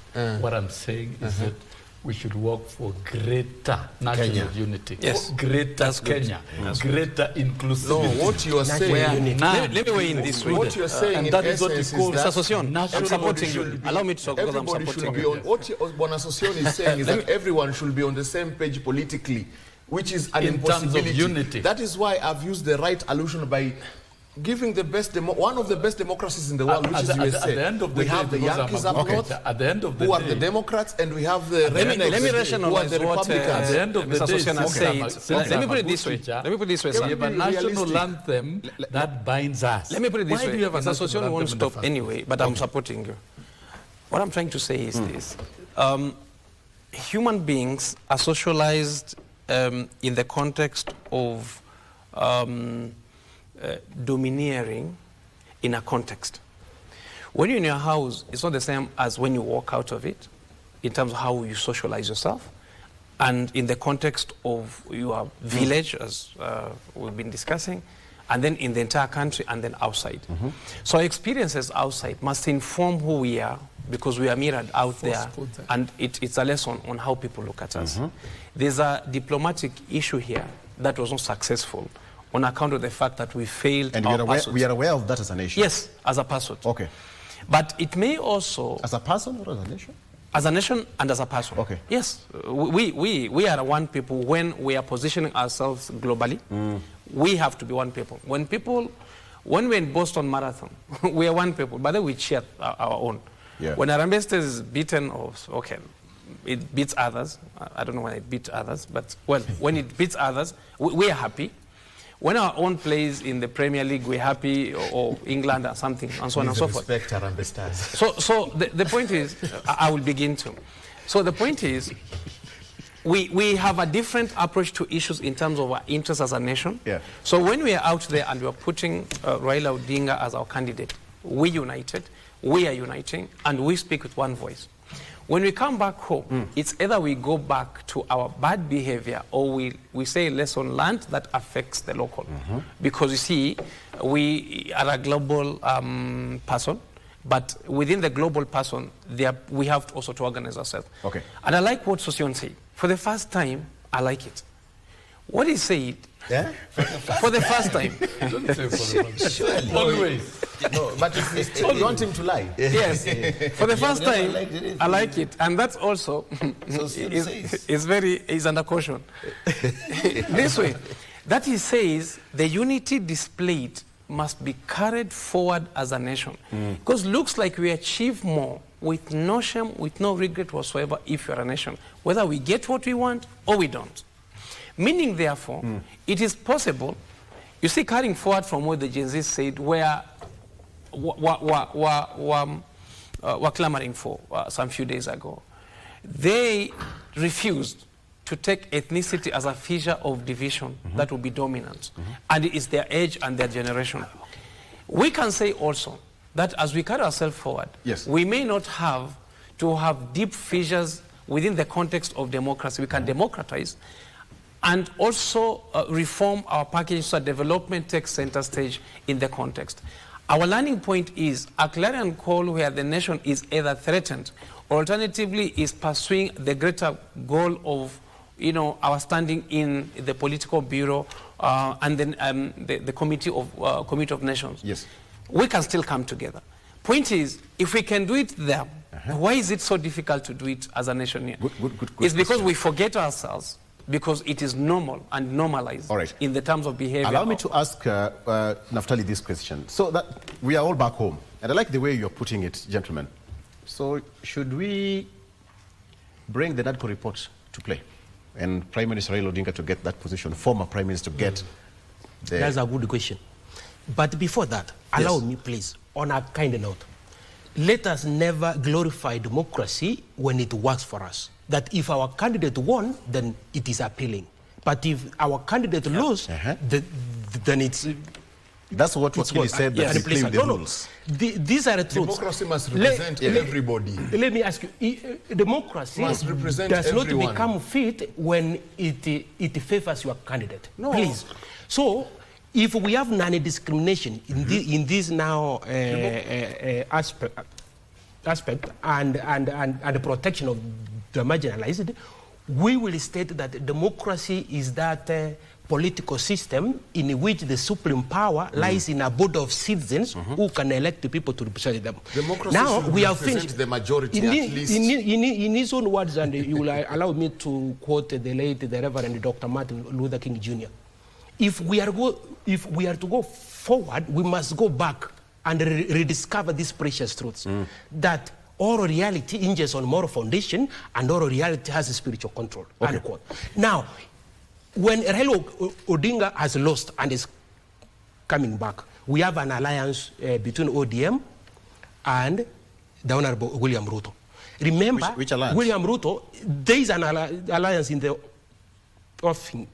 William Ruto has 3 worst enemies. Number one, there's a member of parliament who belongs to ODM. Is there something which hold on. He's not in the parliament, so he does not even know. That is right. Let me give you an answer. He's right. I'm saying in the offing. I'm getting him. He's right. Yeah, let him speak. Let him speak. He's right. No, let me finish. Thank you. So remember that these are true statements. I'm speaking what is capable of being treated as fact. Okay. That William Ruto has 3 enemies that you cannot dispute. Number 1 is the Gen Z.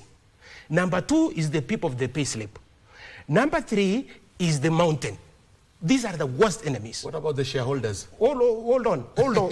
So if Raila Odinga amalgamates his party and makes a coalition or an alliance with the ruling party, then what happened in Addis Ababa will happen to them here in Kenya. Based that on facts. Do not. I'm saying. Why? For instance, this is what I mean when I say based on facts. Let him finish. For instance, I might come. I'm the one. Let him be hard. Let him be hard. Do you know why he should be hard? Let him finish. Let him be hard. I'm saying this, bro, because of that element which you have elaborated very fairly about democracy. I based it on facts. Because our democracy, Victor, is about equality of vote, not equitability of vote. Yeah. My brother here wants our vote to be equitable. That fair to all parties as dictated by reason or conscience. No, it is about equality. No. It's the elections at AUC were by secret ballot. So that whoever who voted, their vote could count. That is what we call equality of vote. Imply that a country will vote against itself because it's I'm saying if we try to discriminate Djibouti, then it means here in Kenya we are going to discriminate some other aspects. We are being pragmatic. But democracy is about majority rule. And he is right. But democracy you cannot is say, majority I agree. rule. You cannot say because a certain so tribe has between many 50 people, million citizens it must and win. You can't say that. Citizens. Djibouti rightly won through a democratic process. Rightly won. What did they win? What did they win? What does Djibouti offer? Election. Anyway, you know what happens is, You know what happens is, I want to weigh in.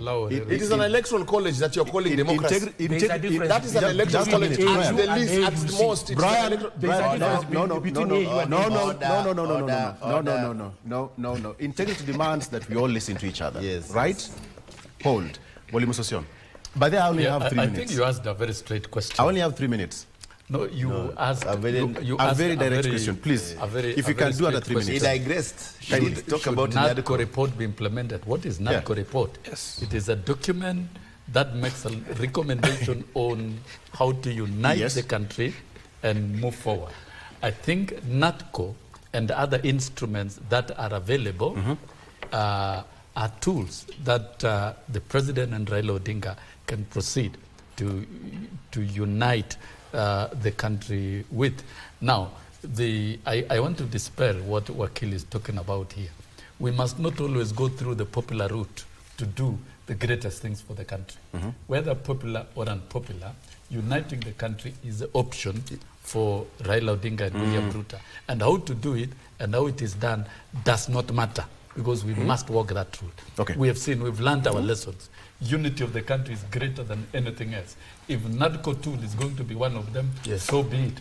If Raila Odinga will get a space and a substantive office in government so that he can contribute, so be it, and all the others.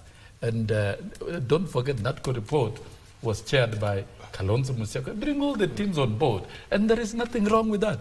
This is our country. Furthermore, the Bible says, in my father's house, there are many mansions enough for all of us. So there is room for all Kenyans.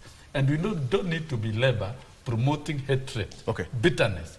I think if we walk the pathway of honestly bringing Kenya together and bringing all stakeholders, all citizens, all groups, including even political parties, to play a role in governance, it is possible to do it.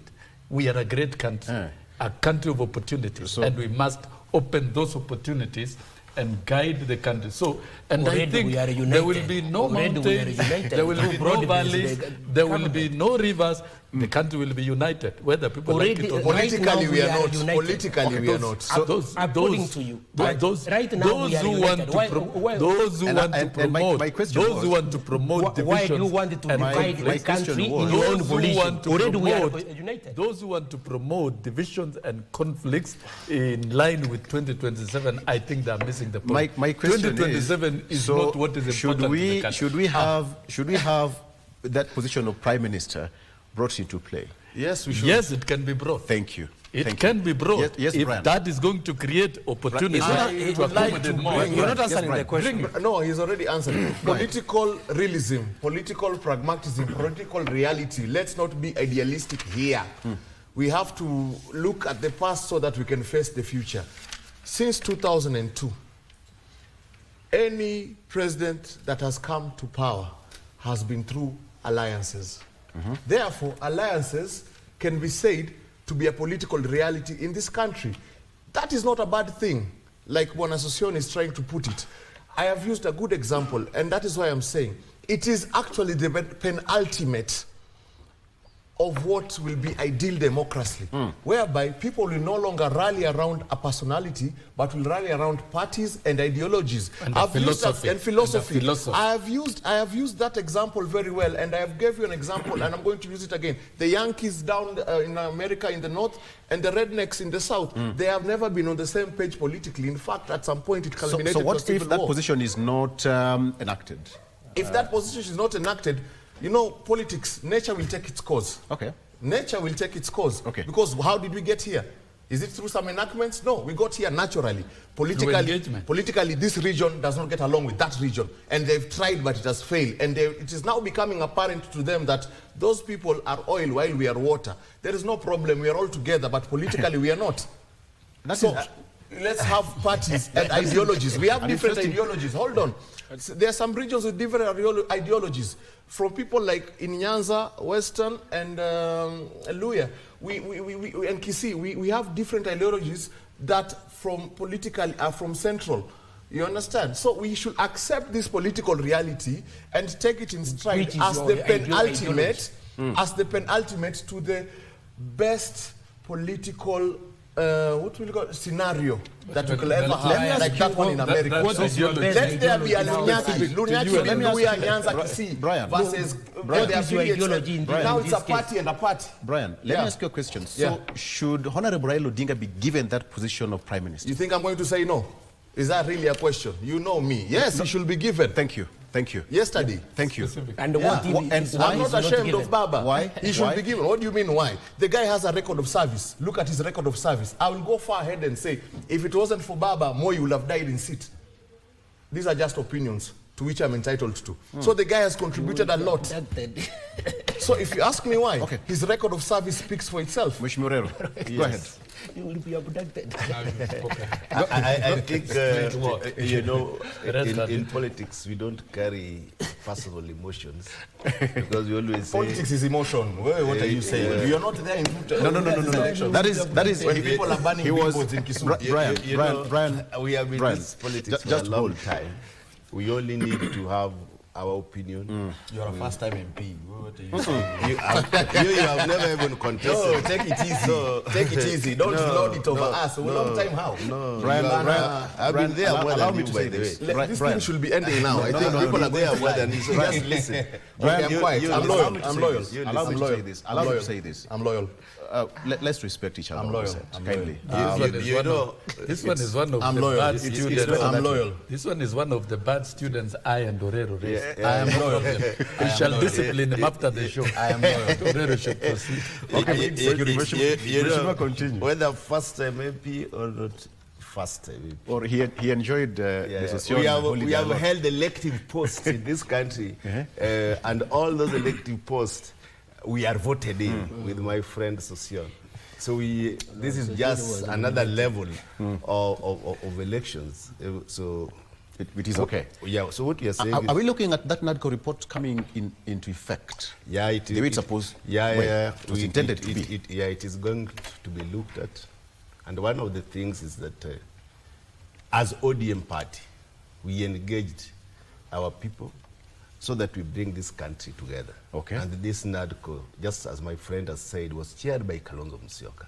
And we had other political parties interested. So that it was intended that this country form a united front as a country, that we move together. And they negotiated, and people gave their views. Different people, religious leaders, political parties.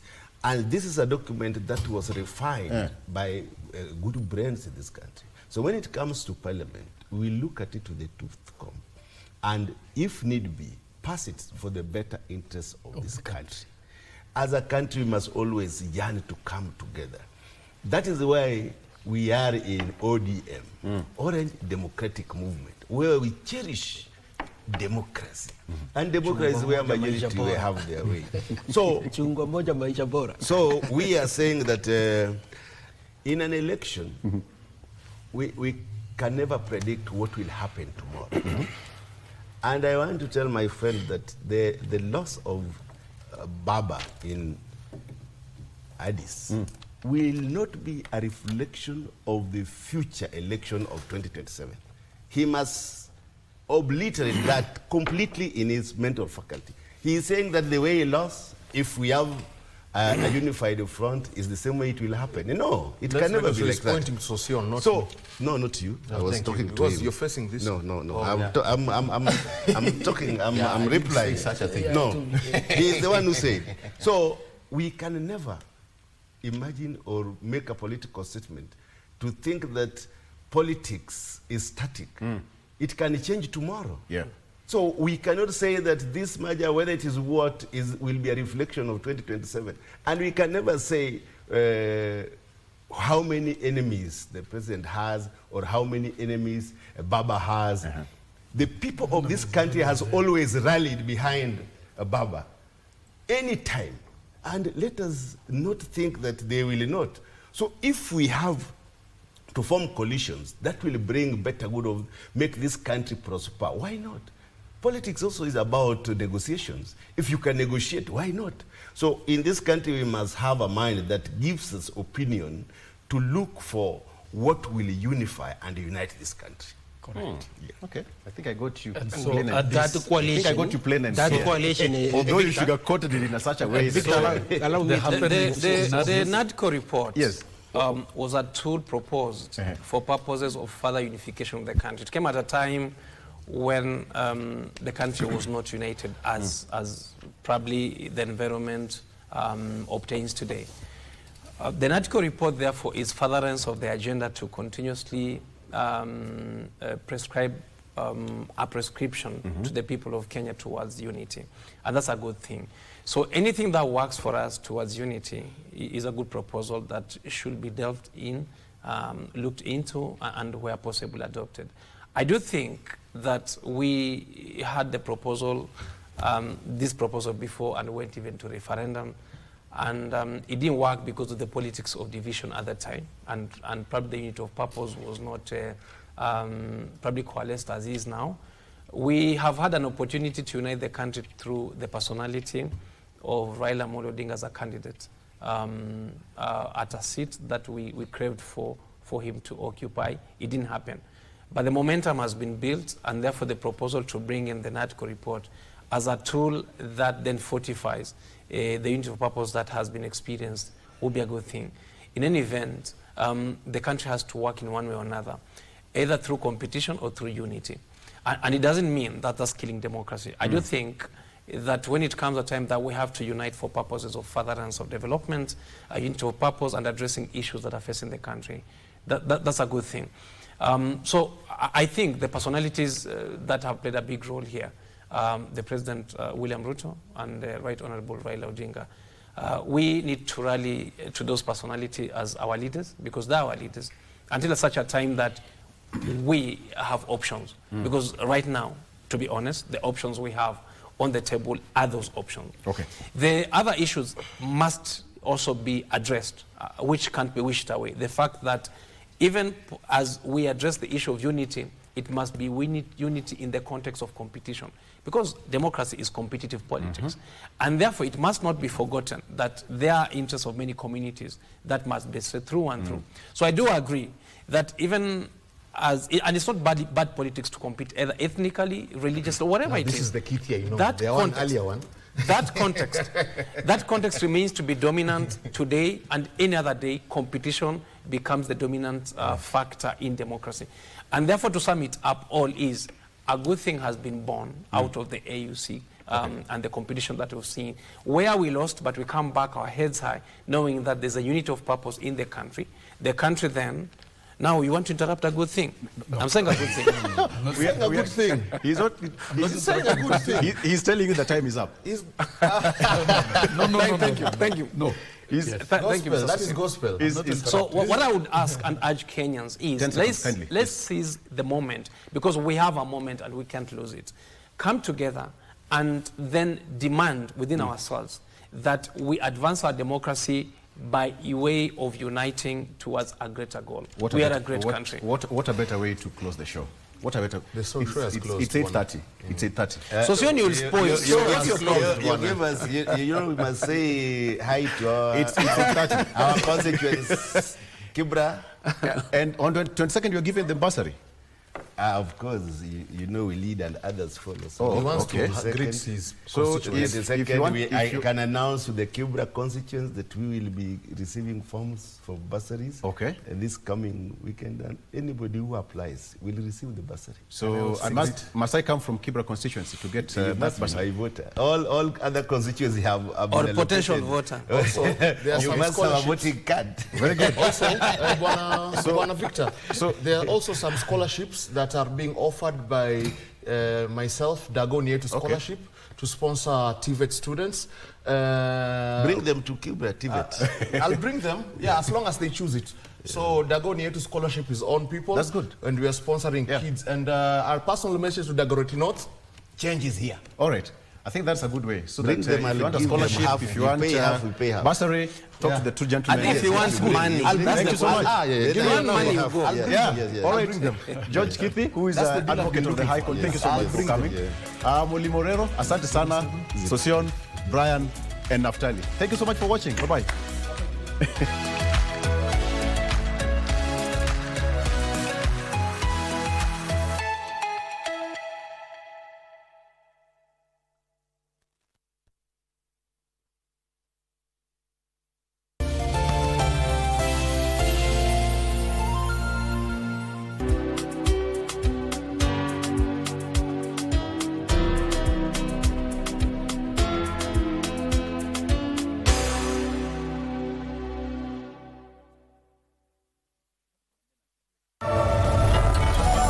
We could celebrate tonight, reflecting on our days together.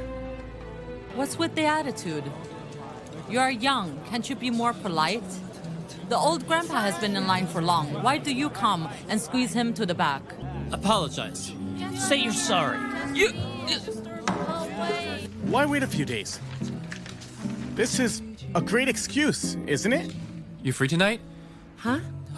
Didn't I say I owe you a meal before? Let's have it today. How about that? A phone call from my son, the highest treatment. Really, he's the emperor, his majesty. I obey thy demand. From the bliss of new beginnings to the trials of commitment, this is a celebration of resilience, passion, and the power of togetherness. Join us as we unravel real-life stories, because every journey deserves to be cherished, for better, for worse, on KBC Channel 1. Juma hili kwenye mkulima tutamfuga mbuzi wa maziwa. Maziwa ya mbuzi iko na nutrients mingi compared to maziwa ya ng'ombe. Ukiangalia mbuzi wakati zinazaliwa ziko na nguvu ya kutembea wakati zimezaliwa. So calcium content yake ni mzuri hata kwa watoto wenye wanazaliwa na pia wale watu wajawazito na wamama wazee. Kisha nguruwe. Usikose kujumuika nasi siku ya Jumamosi saa 10:30 upate uhondo kamili.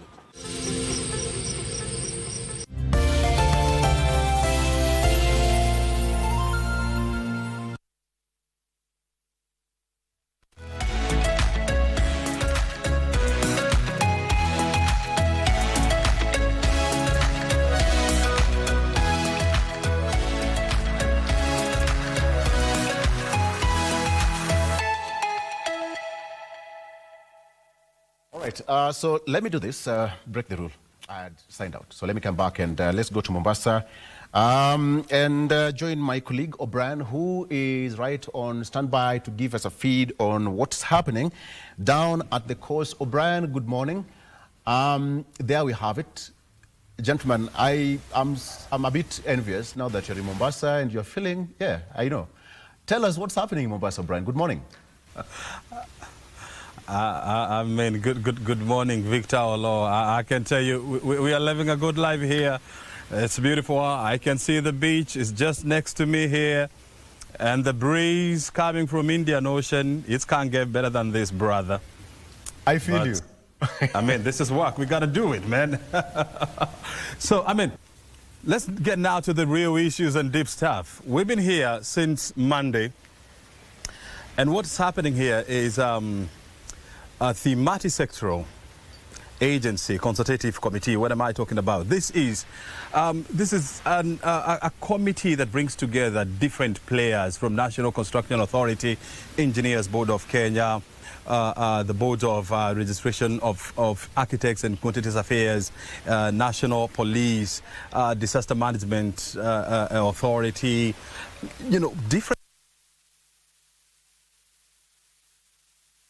In 2021, and the mandate of this committee is just to relook at the construction industry in the face of changing dynamics, in the face of collapsing buildings, and of course coming up and proposing solutions.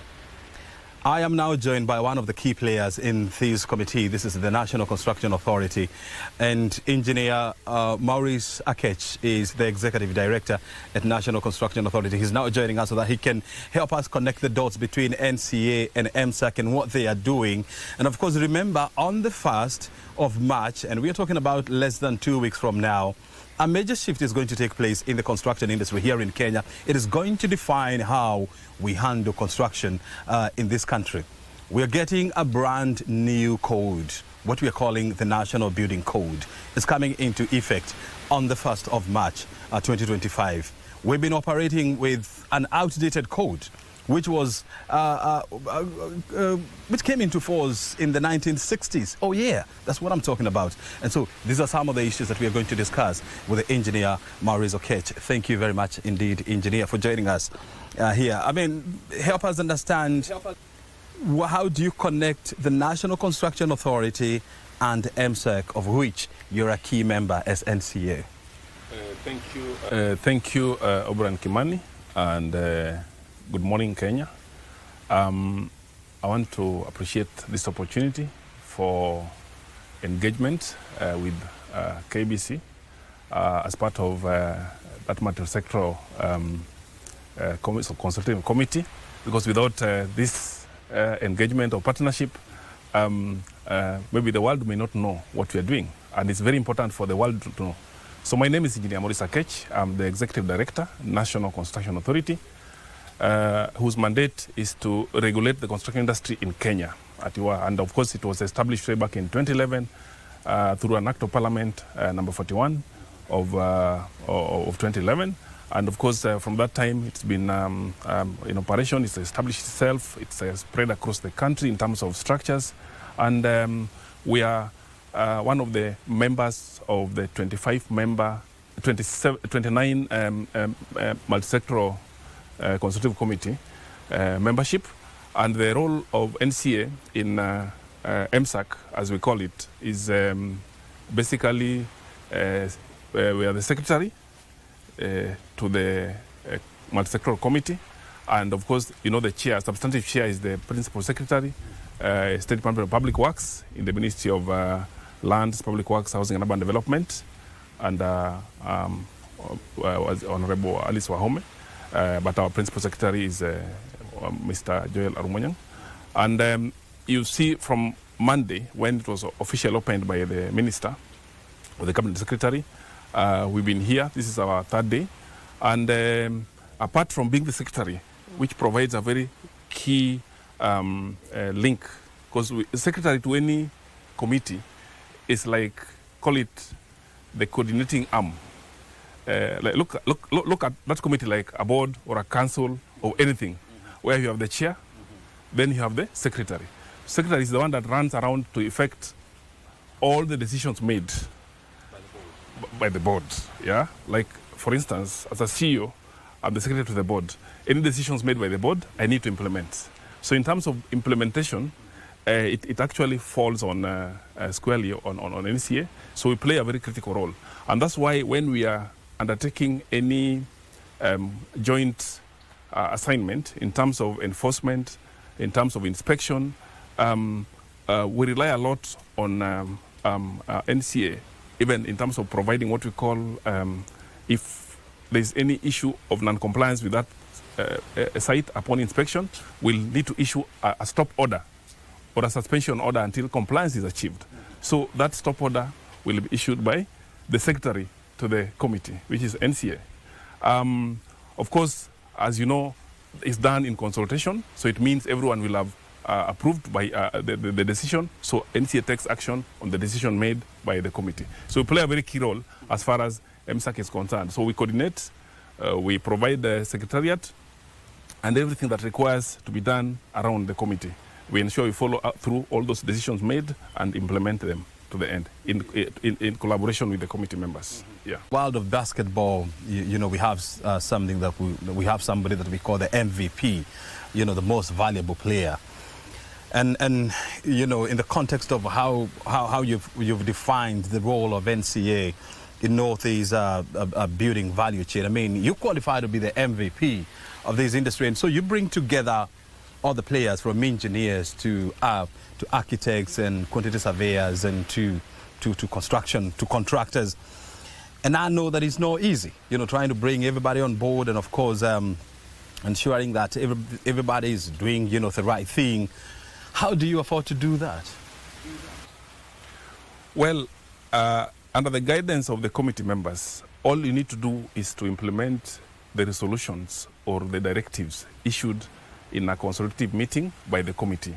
So we would not say that we stand to be at the top. No, we're only playing what we call the directive implementation role after having gone through the meetings, the sessions, the joint inspections and enforcement. So all I need to say here is that without the input of each and every committee member, which is represented in the committee, and of course drawing from their respective mandates, because remember, each committee exists and implements what is within their mandate.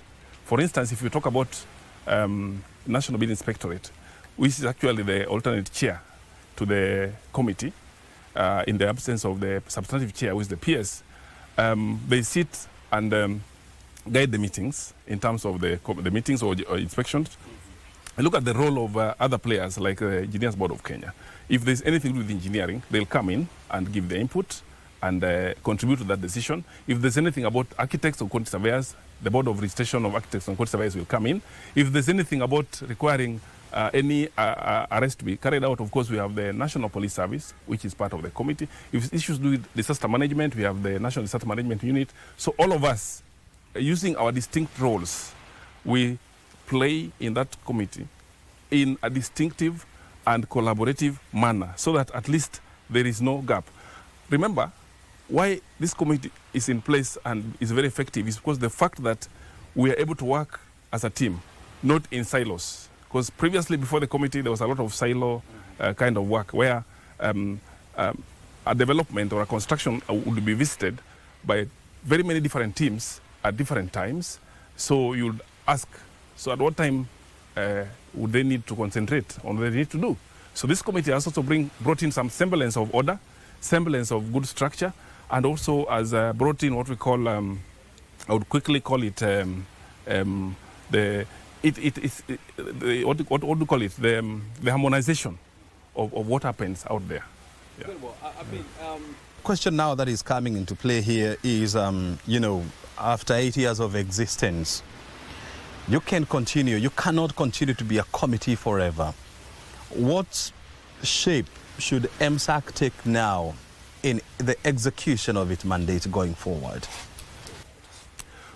Well, I think that's a good question, because sometimes committees come in different forms.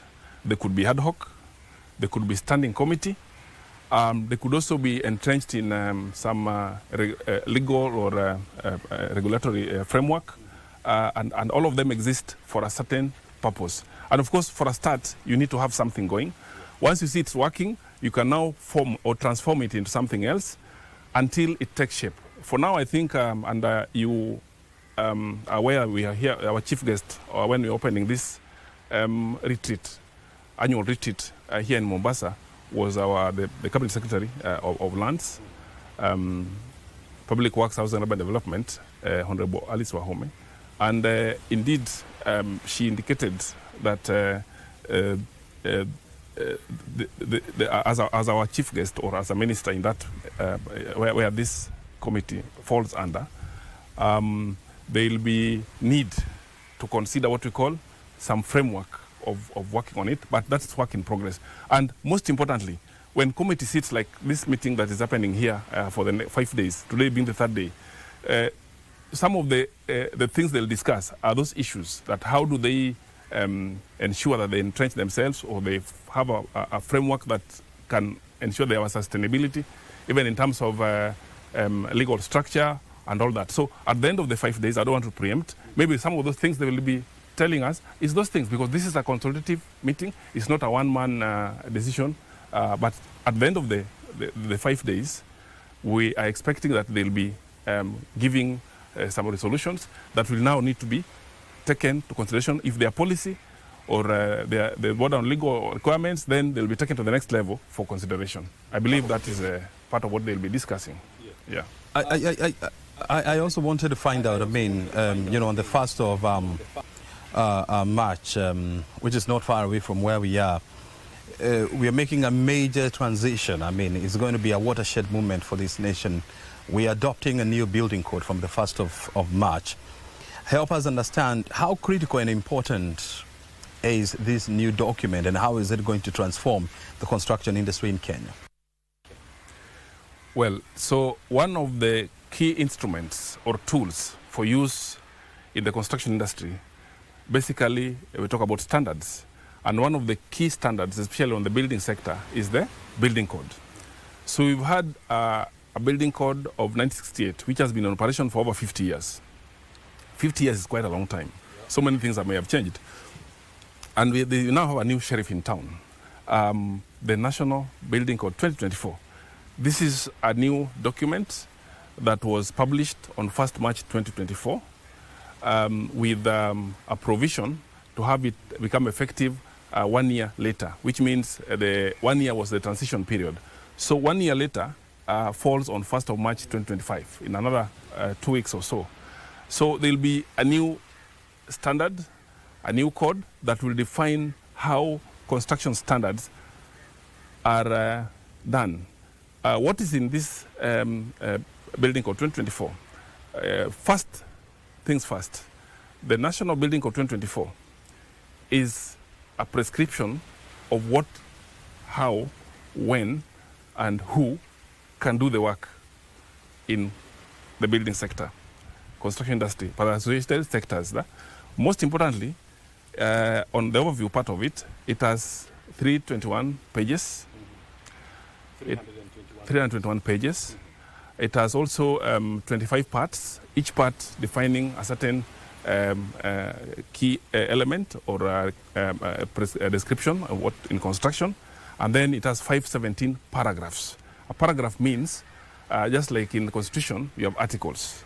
But in the code, we have them as paragraphs. So paragraph 1 will be talking about the code may be cited as National Building Code 2024.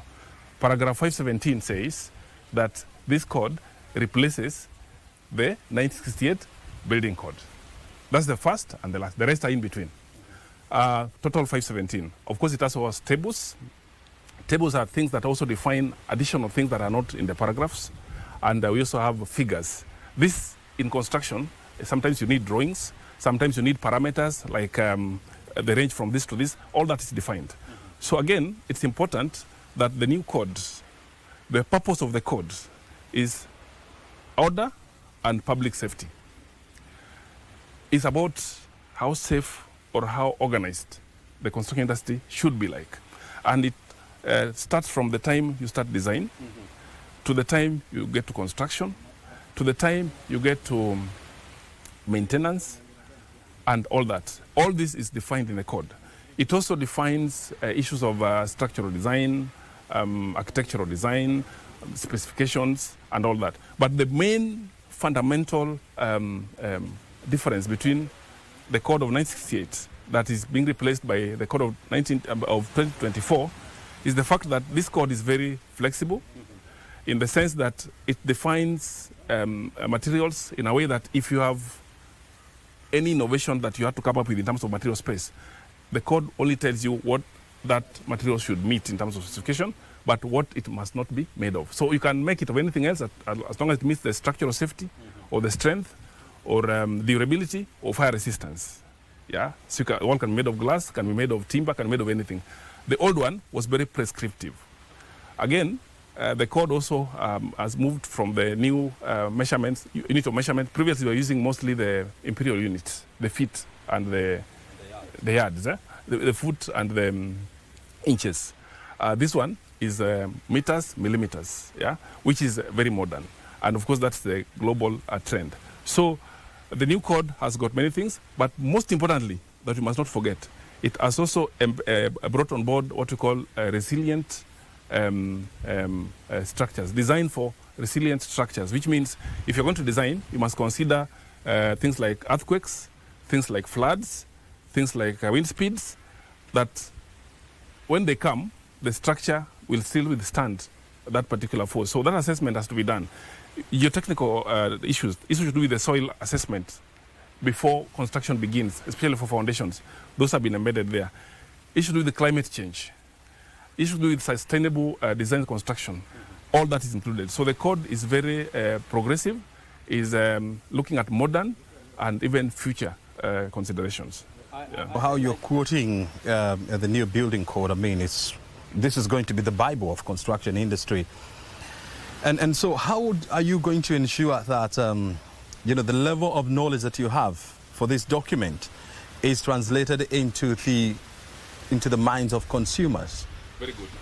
Very good. So for the last 1 year since the code was published and approved by the Parliament, both houses, that is the National Assembly and the Senate, we have been on a sensitization, awareness and training drive across the country. And even as we speak now, the training programs are ongoing. And even the opportunity like this one is an opportunity to sensitize our members of the public. But we also have what we call stratified, well-defined structured trainings that's happening across the country, where we are targeting to train, first of all, counties, because counties are going to play a very key role when it talks about implementation and enforcement of the National Building Code 2024. Because even in the old code, they were still the ones in terms of playing a very key role. What is the county expected to do? From 1st March, of course, we expect them to have the new designs, new plans being submitted by the various developers through the professional architects, engineers, should be able to conform to the new code 2024. So that awareness is very important. But most importantly, even the technical teams within the counties also need to know what do I need to look out for when a drawing is submitted. So look, the value chain, the entire value chain players must be sensitized, trained and made aware, including the architects who will be also using the code to prepare the designs, the engineers to prepare the designs, the quantity surveyors to prepare the specifications, and the contractors and the construction workers to now implement the designs using the code. So the code is the integration point of what's going to happen on site. So everyone must know, everyone must be aware, and everyone from 1st of March 2025 now must comply. And that compliance can be made possible 100%, so to speak, if they are made aware. And we are now doing that training. You've been, the excitement in the industry is that finally this document is also going to bring about, the new trends in construction industry, from sustainable use of our resources to building sustainable and buildings. Briefly comment on that before we go back to Broadcasting House. Well, what we see with the new code, if fully compliant, or every player embraces and adopts it and is fully compliant, we will see almost a regime, or what we call it, a regime construction sector of almost zero collapse of buildings. We expect to see that. We expect to see enhanced safety around construction industry, and we expect to see order, and we also expect to see everyone happy, because there are new things that are being onboarded that's going to help the industry move at very great heights. Engineer, I mean, it's true, we can't exhaust that conversation here right now in the interest of time, but of course I can this is going to be an ongoing conversation that we are going to have, so that we ensure that the public is made aware of the new changes that have been brought about by the new building code, which is coming into force from the 1st of March. And of course, I know you are a good friend of Kenya Broadcasting Corporation, and you work in partnership with the Kenya Broadcasting Corporation, and I know there is going to be that kind of a mutual agreement where KBC becomes the voice of the new building code. Your time is highly appreciated. Asante sana, engineer. Thank you. Well, I mean, that is a conversation that has been taking place here at the ongoing MSAC meeting, which brings together different and various players from different fields in the construction industry. My name is O'Brien Kimani. Thank you very much indeed for joining us here from the coastal city of Mombasa. I'm now taking you back to Broadcasting House, where Vivian Degwa is going to take us through the Good Morning Show. Thank you. Back to you, Vivian, in Broadcasting House. Thank you so very much, O'Brien. That was our reporter, O'Brien, coming to us live from Mombasa. And the conversation that he was having was on the new National Building Code that will be taking effect from the 1st of March. Right now, we take a short break. Don't you go too far. I'll be back with a very interesting conversation. See you in a bit.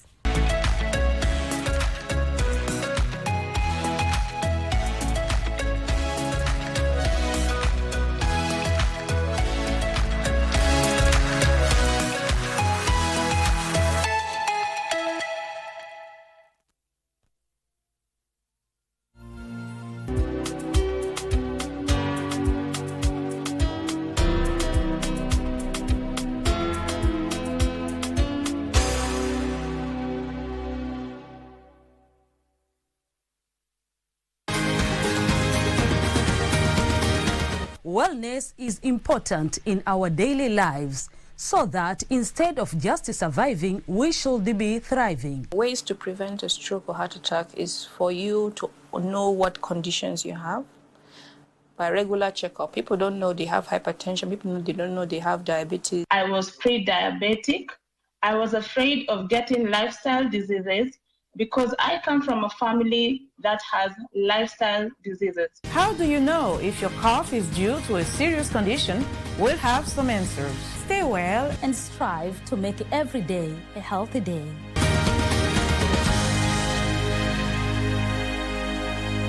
Ya Rasul Allah, Ya Habib Allah. Saum imefaradhishiwa wote ambao ni waumini ili waweze kumcha Allah subhanahu wa ta'ala. Ya Allah kwetu sisi kufunga mwezi mzima. Hizi ndizo funga somu za mtume ambao walitangulia kabla ya mtume, na pia na funga ya mtume sallallahu alaihi wasallam, na funga yetu sisi umati Muhammadin. Basi Mungu atujalie tupate mazuri ya somu. Na sujudu mbele zako, naomba unisamehe.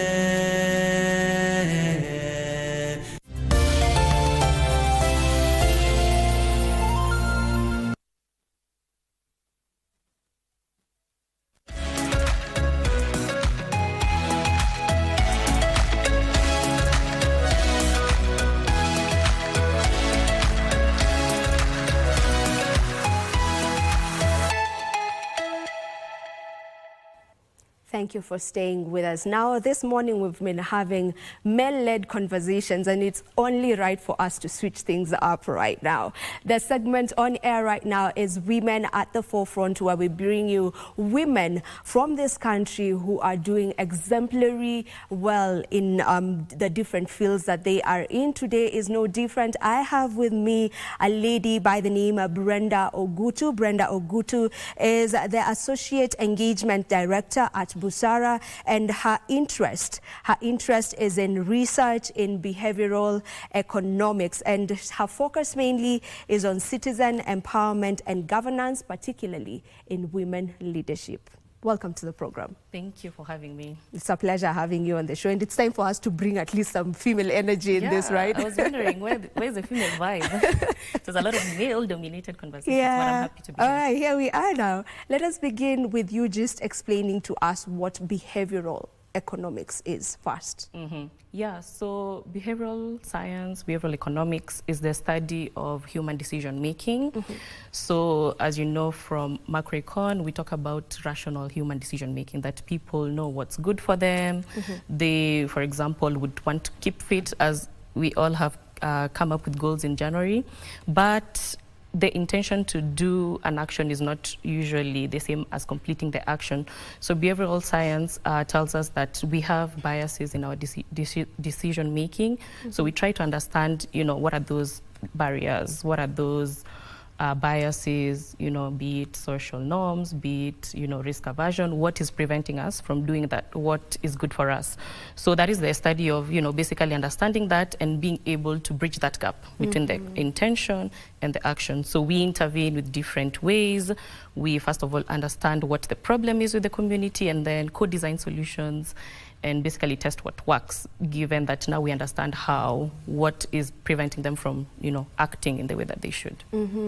I hear you on that, definitely. And now, today's conversation, I wanted to be I wanted to incline more on women, and specifically on women taking up space. Women taking up space in leadership, women taking up space financially, women taking up space, generally just women taking up a space, right? So maybe what sparked your interest in getting into this, because this is what you are passionate about? Yeah, so my background is in urban planning, and a lot of that is includes research. We are basically in the process of making development plans. We go into the ground, like conduct public participation events, talk to people, understand their needs, their priorities, and then in turn, put that into the development plan. Though sometimes you go to the field and you do not see people coming to attend those community meetings or attend those public engagements. So I basically felt that I should focus my energy on getting people to understand the need for getting your voices heard, because for all the services that we are fighting for, like from the government, we want health services, we want, inclusion and all of this, it can only happen if you put your voice to it. So even the policy process, we require people to come and participate and tell us their views in order for us to actually make policies that are inclusive. So I felt the need to now go into research, but more targeted to empowering citizens to engage, particularly youth and women who were at that time, because it's been quite a while, were not so included in these civic activities.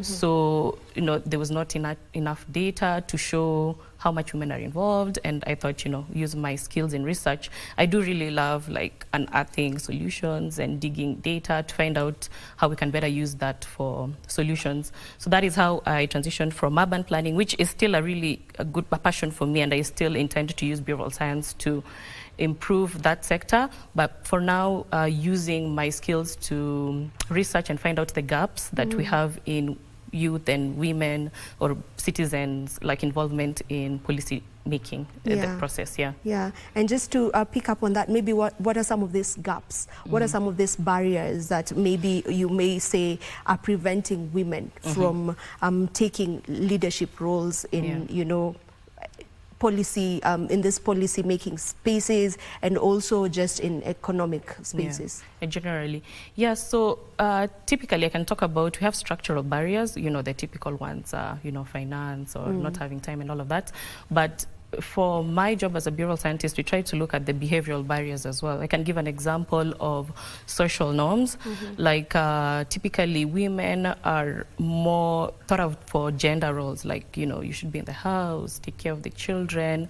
And sometimes it kind of gets to you and you start, you know, thinking that's my role. So the higher you grow and the less time you have, because there will be less time as you're taking up more leadership roles, you tend to start becoming a little more comfortable so that you don't have enough time for leadership. So the gender roles kind of affect you, even your mindset. So we try to figure out how to change that mindset and give people confidence, or give women confidence to take up, you know, leadership roles.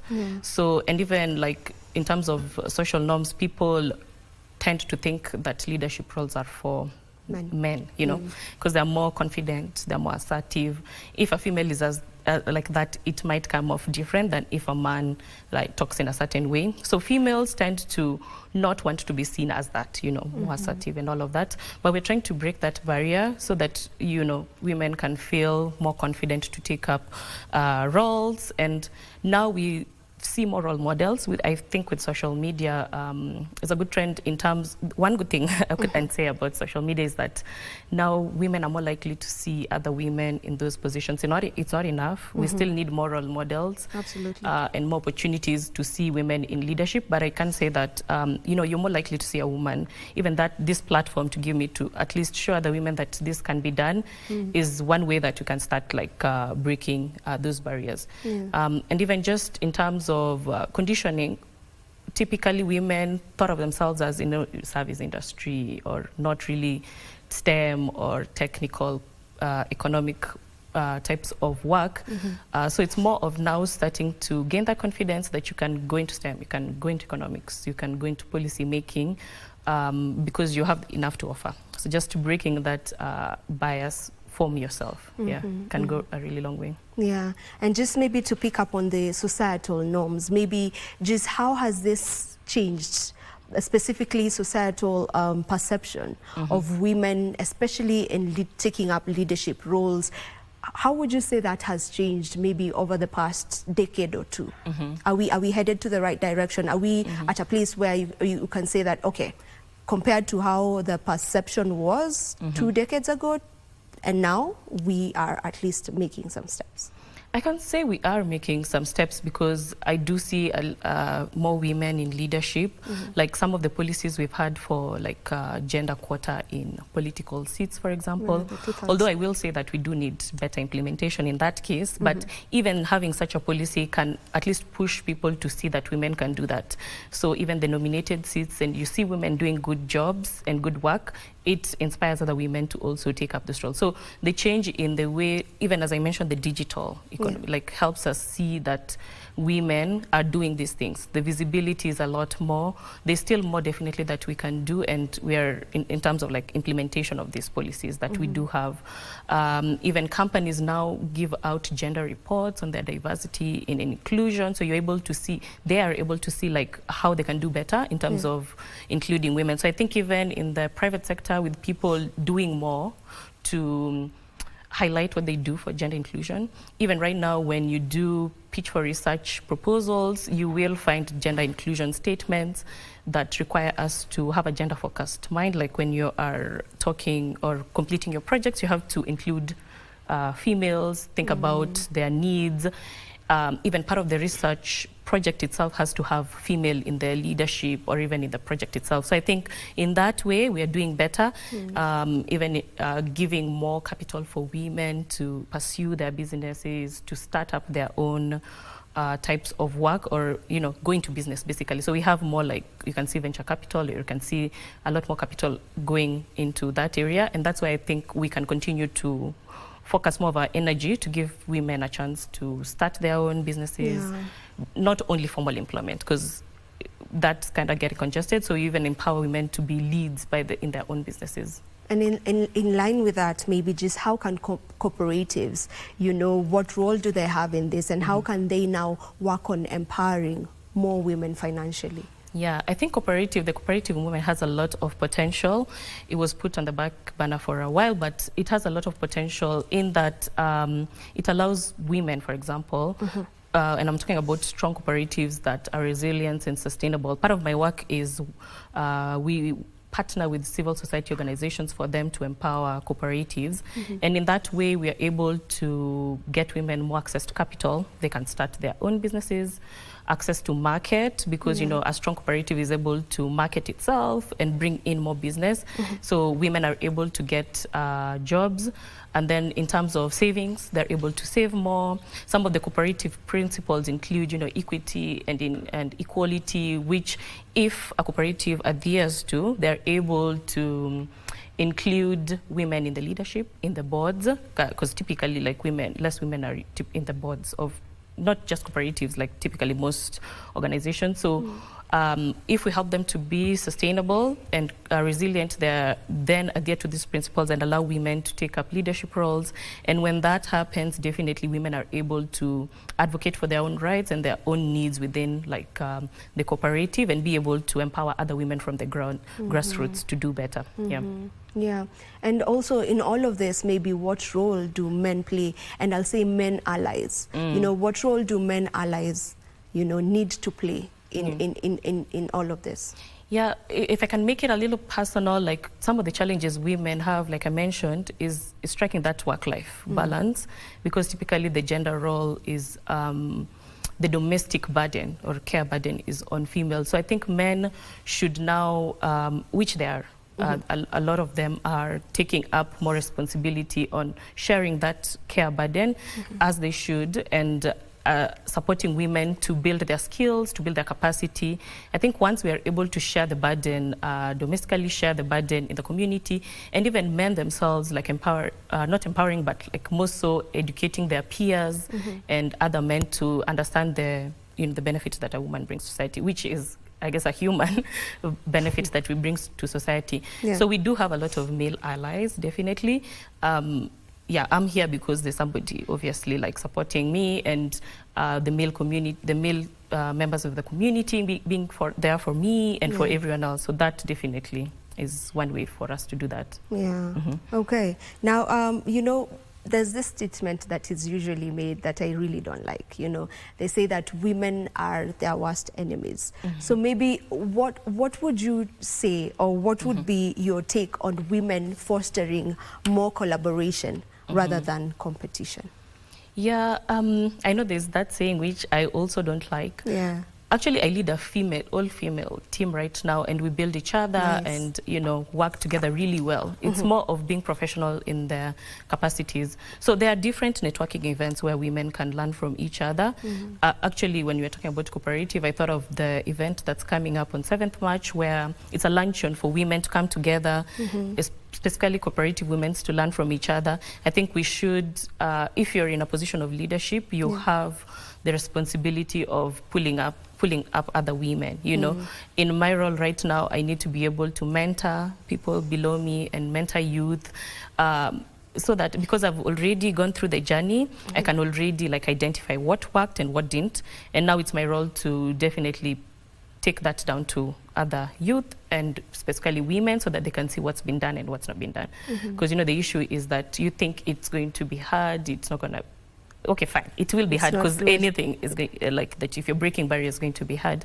But there are definitely a lot of opportunities right now, skills building, all of that can help us. And yeah, it's our role as women to empower the women, or to show them the way, basically, that you have already gone through, instead of having them go through the whole struggle that you also went through. Exactly, and it is doable. You know, as much as the opportunities are there, it's also, I think, proper to just let the younger women know that these things are doable. You know, they are not just men-led.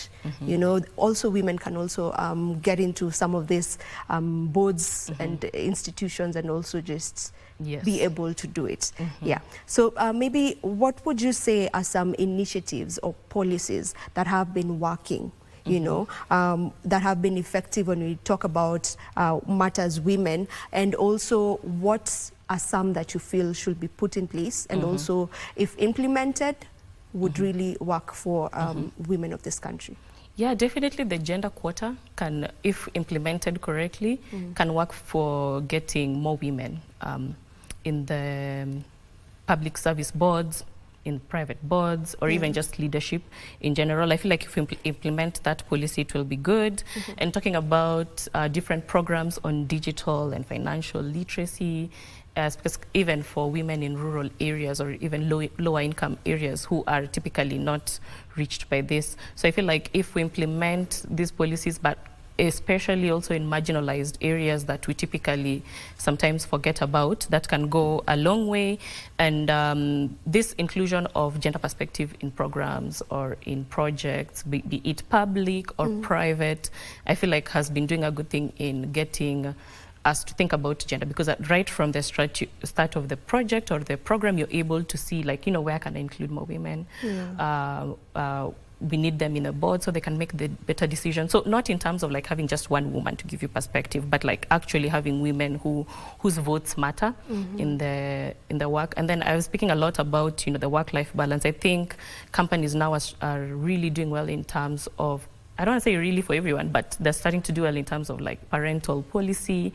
You know, one good trend I think is the hybrid work or even remote work allows women to, you can lead and also do your domestic chores if you want to, depending on your arrangement within the domestic house. But that parental equal pay, you know, I think there needs to be transparency in payment, so that, because I think one of the challenges as women is we don't want to push so much, you know, you don't want to come off so aggressive, which I would actually tell women to start to be advocating for their own rights. But one way as we are doing that is also to be transparent. So I don't want to come to a company and start saying, please pay me X. No, you'll just be like, this is what everyone in this position is paid. And I think companies are starting to do that. And policies regarding equal pay definitely would go a long way in, you know, getting women to be in those leadership positions.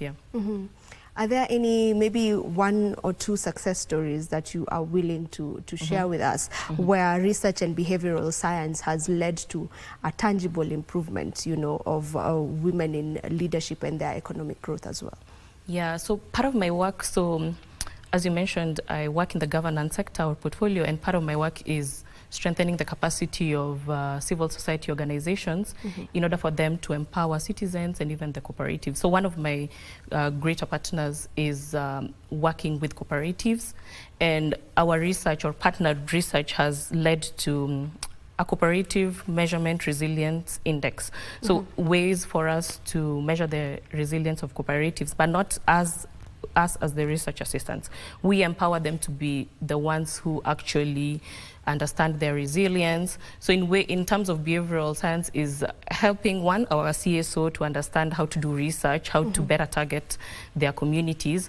And then two is to empower them to understand the human decision-making process. So another resource I can talk about is our low-cost message testing guide, which we developed in order to assist our CSOs to know how to communicate better, communicate policies, communicate needs, communicate to the citizens and all of that. So we have resources that we've developed and are working with CSOs to implement.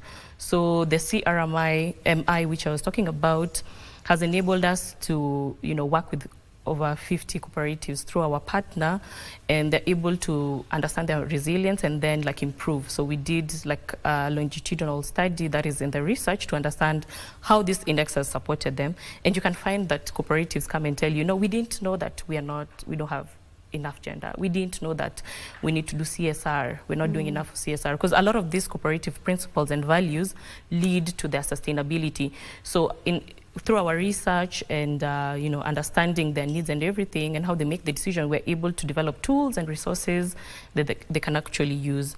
And even right now, our partner has like a digital platform where now cooperatives can do that. As you know, like we're moving to a digital world, and most of the cooperatives are still in rural areas or are engaged in activities that they don't have like the opportunity to go into digital. So we are trying to improve their capacity in that way so they can see the need, because part of our work is like convincing, having interventions that allow them to see the barriers and be able to break those barriers. So we are able to do that through these resources. I think that's one success story of the resources that we are currently, we are implementing in the longer term, because change doesn't come. I wouldn't say we change behaviors in a day or two or one project. It can't happen overnight, of course. No, it's several years that we've been partnering with CSOs. Yeah, that's a good thing. Now, maybe as we almost come to a conclusion of this conversation, maybe, would you say that the younger generation of women now, who are also you and me, you know, the younger generation of women now are more open to taking up space? You know, there has been a conversation on, you know, women are being empowered more now, that the boy child is being forgotten. Would you say that's the case, or you feel like women still have a long way to go in terms of empowerment? And are we ready now to take up space as the younger generation of women now? Yeah. Yes, I feel like women right now are more comfortable and confident. There's still a lot. I feel like in terms of gender, male versus female, we still need to be more visible, like get more confident and all of that. So I wouldn't say that the male child is being forgotten. Maybe I'm being, I don't know what's going to happen with the men watching, but I do feel like we still can do a lot more for our women in terms of empowering them. And I do appreciate all that's being done, you know, pushing them into STEM, helping them understand this civic education a lot more right now. And like I mentioned, all those capital and grants and everything, trying to push women. But we are taking up more space, and I'm starting to see a lot more women. I almost forgot I'm youth, because I'm still also looking at like the people above us, and I like to see the progress so far, but hoping to see even more, you know. But we're doing, I would say, I feel like we're doing better, because even, you know, our organizations right now have a little bit more. I'm going to say a little bit more, because it's still a lot more men in the high positions, but we're starting to creep up on them. All right, now maybe what innovations or what trends are you really excited for in the future? You know, matters what we've been talking about, that is economic development for women. Yeah, so we have, we are now more digital, there's more social media. I feel like we can take advantage of online businesses, like a lot more women are able to market and have businesses online. So I like that, and even in terms of digital literacy and financial inclusion, right now we are able to empower women to understand financial services, be able to take part in the digital economy. So I feel like we are headed in the direction that we should be right now. Okay. You had touched on the Women in COPS networking luncheon. Kindly just tell us a bit about when it's going to be happening, and maybe where, for the woman who may be watching and would love to come on board. Yes, so we have a women's luncheon that's coming up. Well, I'm going to say we, because I feel like I'm part of the cooperative movement right now through research, and it will be happening on 7th March. We will have different women from different spaces in Kenya. It's going to be around, obviously, International Women's Day, so we want to use that opportunity to bring women together in a space of networking. So like I mentioned, networking is one way for women to see other women do good and, you know, share ideas and share everything. So this is an opportunity to come together with women and discuss all of that. All right. Final question to you is just for you to speak to the young lady. As you said, this is Women at the Forefront, and the main basis of this segment is just to get to inspire a woman who's out there. Maybe what advice would you give to a young lady who's watching us right now and it feels like they want to step up now and take up space, you know, in leadership, in economic development and all of that? Just a word for them. Yes. If you have an inkling that you want to step up, I think do it. Because I think we have the tendency to want to be perfect in the current role. You want to have all the skills that you can have in the current role before you challenge yourself to go to the next one. So I would encourage women to like just push yourself and be visible. Another thing about visibility is that you need people to see what you can do. You know, I may be able to do really good work, but nobody knows. So I think be more visible, showcase your talent. Now we have LinkedIn, you can even showcase what you can do and what you have. And the same LinkedIn with other platforms allow you to build your skills. So don't wait to, you know, get the job and then build your skills. As you are stepping up, also you're building your skills. Be ready for the next position before it arrives. So I think that will allow women to, you know, have the skills and everything. Even taking informal leadership roles within your community. So we're not waiting to just be, let's say, an MP. You can just lead by being you and do those leadership roles within your community, even within your organization. You know, there are those activities that companies usually do and ask, okay, who wants to lead? And, you know, if you're trying to be a leader, I think that's one way to be visible, to take part in such activities. And even as you are growing into these roles, recognizing that, yes, there will be competing needs and priorities, but yeah, you can do it. So just push.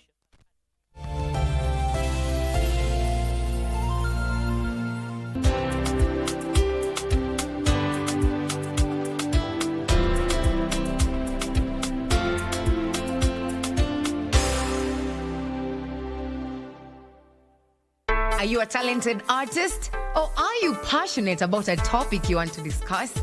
But money can be very hard to find for an upcoming artist.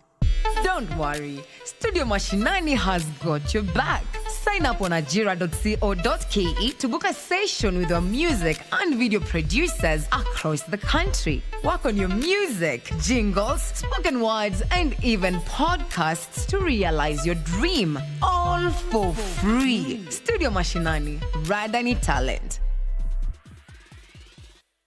Friday night again. Greetings in the name of the Most High, Jah Rastafari. My good name is Marley Moses, the positive warrior, alongside... Yes, sir, DJ D-Rage, the baddest. Each and every Wednesday from 10 p.m. on KBC Channel 1 TV. Tunakuletea the biggest reggae party in 254 in a yard extra. Extra niceness of reggae music. Extra dose of entertainment. When the thing is nice, we have to do it twice. From the bliss of new beginnings to the trials of commitment, this is a celebration of resilience, passion, and the power of togetherness. Join us as we unravel real-life stories, because every journey deserves to be cherished, for better, for worse, on KBC Channel 1. Ima na wendo mwingi tukikuthokia Embu County, the land of opportunities. Kambunene ya Ngemi FM mushi worata. Tuigagure na kamwetha kama viumeto. Muroro kiande tukunye maire na murori tuthie thokore besa mivukore cha manje makiyara uranje muri cietu cia thitima na ronje rwathagana nyamu cia kithaka igitugemeria bururi wetu wa mbere Embu County. Ngemi FM tikomono tukianirira na mugambo munene eno ni Ngemi FM musie wa urata eno ni nyumba nene musie wa urata Ngemi FM 103.5.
A very good morning to you, and we are glad that you have managed to join us for the Senate proceedings this morning.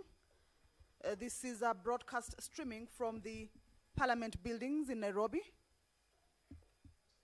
a live broadcast that is brought to you by the Parliamentary Broadcasting Unit in partnership with the Kenya Broadcasting Corporation. A warm welcome to you as you join us for this broadcast on this 19th day of February, the year 2025. My name is Kamche Menza. The members of the Senate this morning will consider, or rather continue, considering the motion on celebrating the life of the late Senator William Kipkiror Cheptumo. You will recall that on the Tuesday sitting, that is the 18th of February, the senators began their consideration on this particular motion with the Deputy Speaker of the Senate, Honorable Katuri Murungi,